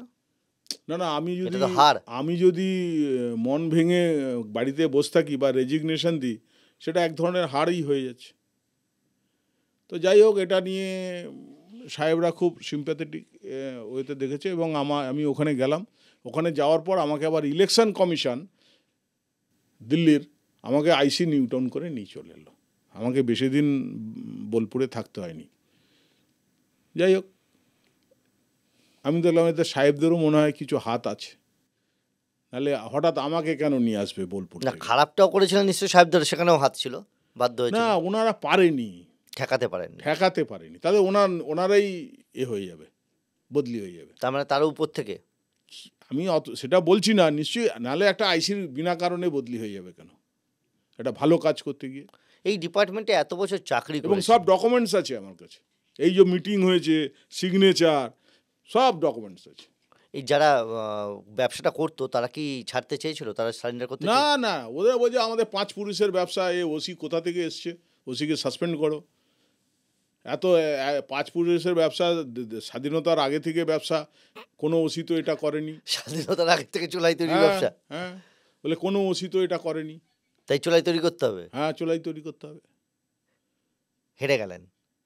হেরে যাওয়া মানে কি, আমি পারলাম না, হেরে যাওয়াটা বলে না, পুলিশে তো সব কাজ হয় না, ওই বড় লবি, ঠিক আছে, 20,000 ভোট, তো পারলাম না, আমি করতে পারলাম না, আমাকে বদলি করে দিল। এই যে সারাক্ষণ ডাকাতদের ধরেছেন, গুলি করেছেন, বেপরোয়া জীবনযাপন করেছেন, ভয় পাননি কোনোদিন? আমার একটা ডগ স্কোয়াড ছিল, জানে সবাই, সাহেবরা জানে, পাবলিকও জানে, কিরকম? যে এলাকায় চাকরি করেছে। আমার 3টে অ্যালসেশিয়ান কুকুর ছিল, সবসময় সঙ্গে থাকতো? সব সময় যেখানে যেতাম, যেখানে মিটিং টিটিং, ওরা গিয়ে আগে স্টেজের নিচ ফি সব সার্চ করে নিত, ওদের ট্রেনিং দেওয়া হয়েছিল, ট্রেনিং মাস্টার ছিল। নিজের ডগ স্কোয়াড? হ্যাঁ, নিজের প্রাইভেট ডগ স্কোয়াড, এবং সর্বোচ্চ স্তরের পারমিশন নিয়ে এটা করা। ওরা কমিউনাল দাঙ্গা থামাতো। কিভাবে কমিউনাল দাঙ্গা ডগ স্কোয়াড থামাবে? দুদিকে জমে আছে তো, আমি গিয়ে ওই ডগ হ্যান্ডলার যারা, ওদের ট্রেনিং দিতাম। ওরা একটা কুকুর এদিকে 4,000 জমে আছে, ওইদিকে দৌড় করাতো, আর একটা কুকুর এদিকে দৌড় করাতো। এবার আমি লাস্টে 1 লরি জুতো কুড়ি নিয়ে থানায় আসতাম, সব জুতো ফেলে দৌড় মারতো। সে এলসিসি আনতো, দেখলেই ভয় লাগবে। কিন্তু সেখানে যদি বোম ফোম মেরে দেয়? বোম মারার মতো হিম্মত নেই, ও কুকুর ছিঁড়ে খেয়ে নেবে। নিজের ডগ স্কোয়াড, এটা পারমিশন নিয়ে করা? হ্যাঁ, এখনো আছে, এই আমি রেখেছি এক জায়গায়। আচ্ছা, মানে আপনি তো আমার এটা হচ্ছে মনের জোর। ওরা যেরকম কেসে আমাকে সাহায্য করতো, মার্ডার কেস, ডাকাতি কেসে, গন্ধসুগে কোন দিকে গেছে, কি আছে, একটা আইডিয়া দিত, সেরকম আমার একটা বুকে জোর যে আমি একটা আরজি বাটি মিটিংয়ে গেছি, ওখানে স্টেজের নিচে কেউ বোম রেখে দিয়েছে কিনা, কোনো বিশ্বাস নেই তো, কারণ অথচ আইসির ক্যাপাসিটি নেই যে তার সরকারি ডগ স্কোয়াড না, আমি পাবো না তো, ডগ স্কোয়াডও পাবো না, আমি ডিএমডিও পাবো না, ডিএমডিও পাবো না, ডোর মেটাল ডিটেক্টরটা নয়, আপনি এমনি হ্যান্ডলারও পাবেন না, কিছু হ্যান্ড মেটাল ডিটেক্টরও পাবো না, এইচএমডিও পাবেন না। কিন্তু আমি নিজে করে নিয়েছিলাম। ওরা গিয়ে এরকম ভাবে যাচ্ছে, পুরো একদম সরকারি লোক দেখে কি করছে, বলে গন্ধ শুকছে, আর কেউ ওসব চিন্তা ভাবনা করতো না। মানে ওতে কি হতো, ক্রিমিনালদের মনে একটা ভয় ঢুকতো যে ওনার গাড়িতে কুকুর থাকে, খেয়ে একদম ফেলে দেবে। ওরা তো ডগ স্কোয়াড আমার দেগঙ্গা থানায় পরের বার যখন আমি গেলাম প্রমোশনের আগে, মদ বিক্রি ওরাই বন্ধ করলো। কিভাবে? মদওয়ালা ধরা পড়লেই ওদেরকে ছেড়ে দেওয়া হতো, ওরা গিয়ে লকআপে একদম আঁকুড়ি কুকুরে ঘৌ করে করে দিত, ভয় দেখাতো। এবার আমাদের অফিসাররা বলতো, দেখলি তো, শুঙে গেল তোকে, তুই এবার জেল থেকে বেরিয়ে মদ বিক্রি করবি, তোর বাড়িতে গিয়ে অ্যাটাক করবে। ওরা গিয়ে জেল থেকে বেরিয়ে বলে, মদ বিক্রি করবি না? ওরে বাবা, ও থানায় বড় বড় কুকুর আছে, ওরা শুকে নিয়েছে আমার গন্ধ, ওরা তো অত বোঝে না, কেউ মদ বিক্রি করতো না। এসে বলতো, স্যার এটা দোকান করার জন্য কিছু টাকা জোগাড় করে দেন, কারণ হচ্ছে আমি তো মদ বিক্রি বন্ধ করে দিয়েছি। আমি আবার ওখানকার কোনো কারখানা মিল যারা ব্যবসা পাতি করে, ওকে দিয়ে দেন কিছু, ও মদ বিক্রি বন্ধ করে দিয়েছে, ওরা খুশি হয়ে দিত। আফসোস আছে কোনো জায়গায়? এত চাকরি, এত কিছু, না, পুরস্কার পেয়েছেন তো? পুরস্কার কি পেয়েছেন? হ্যাঁ, 2বার বললাম না, 2বার আমি বুদ্ধদেব ভট্টাচার্য মাননীয়, ওনার থেকে আমি মেডেল পেয়েছি, আর মাননীয়া শ্রীমতী মমতা বন্দ্যোপাধ্যায়, ওনার থেকেও আমি পুলিশ মেডেল পেয়েছি। কিন্তু তারপরেও খারাপ লাগা তো ওই একটাই, বদলিটা। হ্যাঁ, ওই বদলিটা হয়ে গিয়েছিল আমার, এবং পুরো আমাদের ডিপার্টমেন্ট ভেঙে পড়েছিল।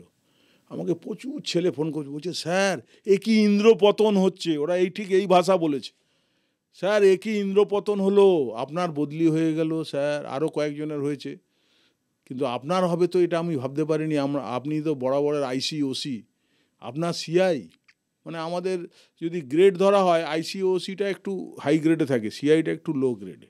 আগে সিআই এর খুব ব্যাপার ছিল, যখন সাব ইন্সপেক্টর হ্যাঁ ওসি ছিল। তখন সিআই এর পোস্টের বিরাট ব্যাপার ছিল, হ্যাঁ। কিন্তু আমাকে যখন করা হলো তখন সিআইটা একটু সেকেন্ড গ্রেড হয়ে গেল। ঠিক ঠিক ঠিক। এইটা যখন সবাই বলতো তখন বলতাম কার জন্য করতে গেলাম, কেন করতে গেলাম। কোনো এমন ঘটনা হয়েছে যেখানে এই যে আপনি এতগুলো অ্যাটাকের কথা বলছিলেন, যে পুলিশ অ্যাটাকড হয়েছে সেখানে আপনি পৌঁছেছেন, বা পুলিশ বা আপনি অ্যাটাকড হয়েছেন, এরকম কোনো ঘটনা ঘটেছে? আমি যখন ওসি হাবড়া তখন হঠাৎ আমি খবর পেলাম যে গাইঘাটার কলাসীমা বাজারে একটা মার্ডার কেস নিয়ে পুলিশের সঙ্গে ওখানকার লোকাল লোকের ঝামেলা হয় এবং পুলিশকে প্রচুর মারধর করে এবং এসডিপিও আসে। এসডিপিও আসার পর ওর গাড়ি জ্বালিয়ে দেয়। হ্যাঁ, গাড়ি জ্বালিয়ে দেয়, মানে এই ক্ষোভে আর কি? না ক্ষোভে, এবং এসডিপিও এসে লাঠিচার্জ করেছিল। আচ্ছা, ভিড় সরিয়ে বডিটাকে তোলার জন্য? কেন লাঠি না, বডি চলে গেছে। তাহলে কেন লাঠিচার্জ করলো?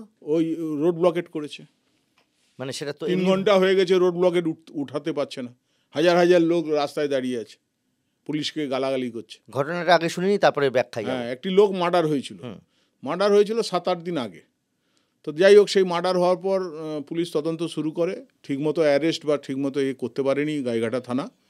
তখন ওখানকার পাবলিক রাস্তা অবরোধ করে সেটা কলাসীমা বাজারে। এসডিপিও লাঠিচার্জ করলো? হ্যাঁ, এসডিপিও তারপর আসে। কে এসডিপিও ছিলেন? ওই এসডিপিও ছিল শ্রী অর্ণব ঘোষ। আচ্ছা। এসডিপিও বনগা। তারপরে এসে করার পর পাবলিক আবার পালিয়ে যায় প্রথমে, তারপরে রিটালিয়েশন করে পুলিশকে মারধর করে এবং অর্ণববাবুর মাথা ফাটিয়ে চৌচির করে দেয়। এবং মোট 28 জন পুলিশকর্মী, ওসি সিআই থেকে শুরু করে সবাই ইনজোর্ড হয়। তখন গাড়ি জ্বালিয়ে দেওয়া হয়? হ্যাঁ, গাড়ি জ্বালিয়ে দেওয়া হয়, রিভলভার, ওনার সিকিউরিটি রিভলভার এবং গুলি কেড়ে নেওয়া হয়। আচ্ছা। আমাদের কোন সালের ঘটনা এটা? এটা হচ্ছে 2004। আচ্ছা। এবার আমাদের পুলিশের যেটা হয়, পুলিশের একটা ঘটনা ঘটলে আশেপাশে সব থানার ওসি ফোর্স চায়। আমরাও গিয়েছি ডিউটি। যাওয়ার পর একটু পরেই ডিআইজি পিআর এবং এসপি এলো। ডিআইজি পিআর ছিলেন শ্রী হরমনপ্রীত সিং আইপিএস, আর এসপি ছিলেন শ্রী প্রবীণ কুমার সিনিয়র, উনি এখন দিল্লি চলে গেছে। তো ওরা এসে সব পরামর্শ টরামর্শ করে আমাকে, হরমনপ্রীত সাহেব বললো, তুমি দেগঙ্গার চার্জ এই গাইঘাটার চার্জ নিয়ে নাও। আপনি তো তখন হাবড়া থানার হাবড়া ওসি। আমি বললো গাইঘাটার চার্জ নিয়ে নাও।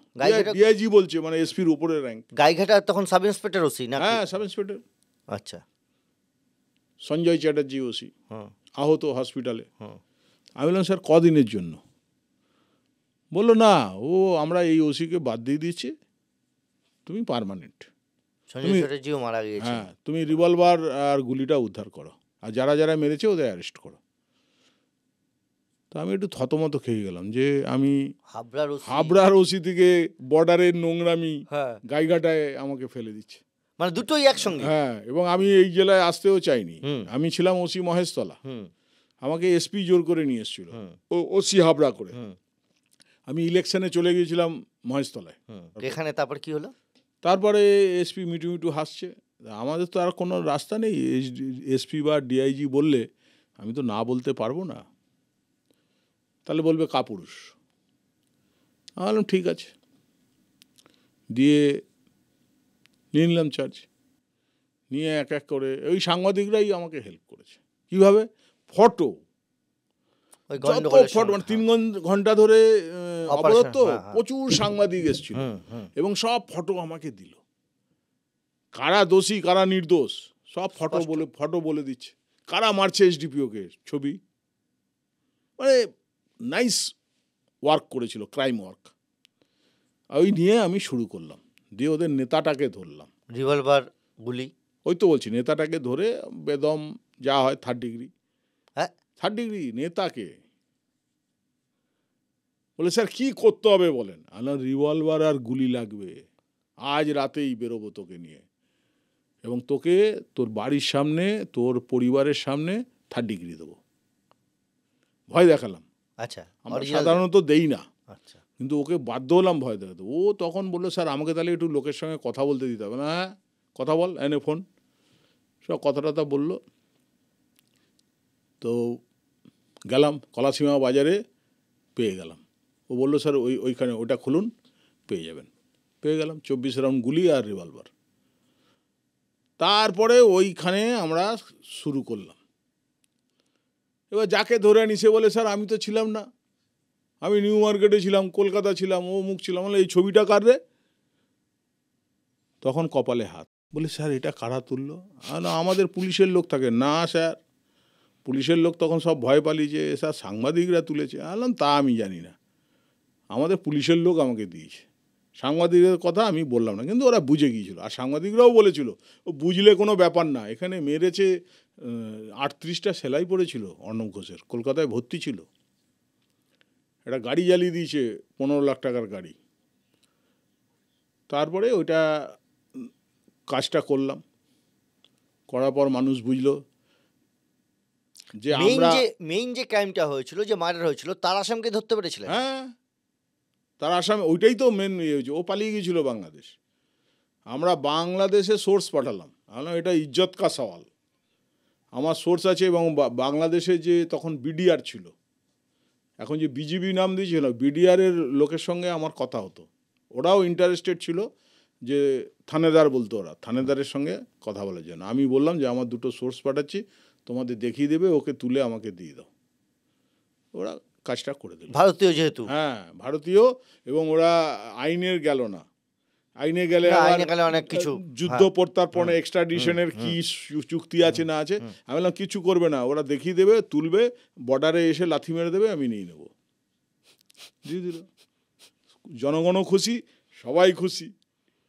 এবার সেই নেতা জেল থেকে বেরিয়ে দেখি 2 হাঁড়ি মিষ্টি নিয়ে, ওই হাবড়ার একটা বিখ্যাত মিষ্টি আছে, মিষ্টি নিয়ে থানায় ঢুকেছে। তা আমাকে সেন্টেন্সে বলছে স্যার ওই যে নেতাটাকে আপনি পেটাতেন না, ও 2 হাঁড়ি মিষ্টি নিয়ে এসে। কী করবো স্যার? আমি বললাম তুই আগে ওকে খাওয়া, ও যে মিষ্টিগুলো এনেছে না নিচ থেকে বার করবি, কারণ মার খেয়েছে তো, কি এনেছে তো আমি জানি না, আগে নিজেরা মিষ্টি নিয়ে এসে ওকে খাওয়া, খাইয়ে থানায় যারা পুলিশি ওই নজরদারি, থানায় যারা ডায়েরি করতে এসছে ওদের আগে দিবি, তারপরে তোরা খাবি, মানে টেস্ট করি না। বলে আমি না, আমাকে দিবি না, কারণ আমি ওকে মেরেছি তো, ওর মিষ্টি খেলে হজম হবে না। তো এই মানে ও খুশি, ও এসে আমার পায়ে ধরে বলছে স্যার ওটা খুব অন্যায় হয়েছে আমাদের, সেই তো আপনি ধরলেন বর্ডারে। জীবনে এই যে প্রত্যেকটা জায়গায় কি এরকম ভাবে নজরদারি সেন্স এইভাবে কাজ করেছেন? এখনো করেন? এখনো এই যে রাস্তাঘাটে চলাফেরা করেন? না এখন তো আমার পাওয়ার নেই, আমি করি কি ওই লোকাল থানার আইসিকে বা এসডিপিওকে বলে দিই যে আপনার এলাকায় এই জিনিসটা হচ্ছে, এটা নিয়ে ক্ষোভ আছে, দেখে নিন। কালী পুজোয় এই জায়গায় স্টেশন রোডে প্রচুর ভিড় হয়েছে, আমি ডিআইজিকে বললাম প্রচুর ভিড় হয়েছে এবং যে কোনো টাইমে পদপিষ্ট হয়ে যাবে। আমি আবার ছবি পাঠিয়ে দিলাম, উনি বললো থ্যাঙ্কস, বলে উনি ব্যবস্থা নিল। যেগুলো রিটায়ারমেন্টের পর ডিপার্টমেন্টে সম্মান পাওয়া যায়? আমি তো পাই, সেটা কাজের উপর নির্ভর করে। আমাকে কেউ অসম্মান করে না। আমি যদি অনেক সময় তো আইসিকে পেলাম না, আমি থানার ডিউটি অফিসারকে ফোন করলাম, আমার শুধু নামটা বলি, আমি বলি না যে আমি অমুক ছিলাম তমুক ছিলাম। হ্যাঁ হ্যাঁ স্যার, হ্যাঁ স্যার, হ্যাঁ স্যার বলুন।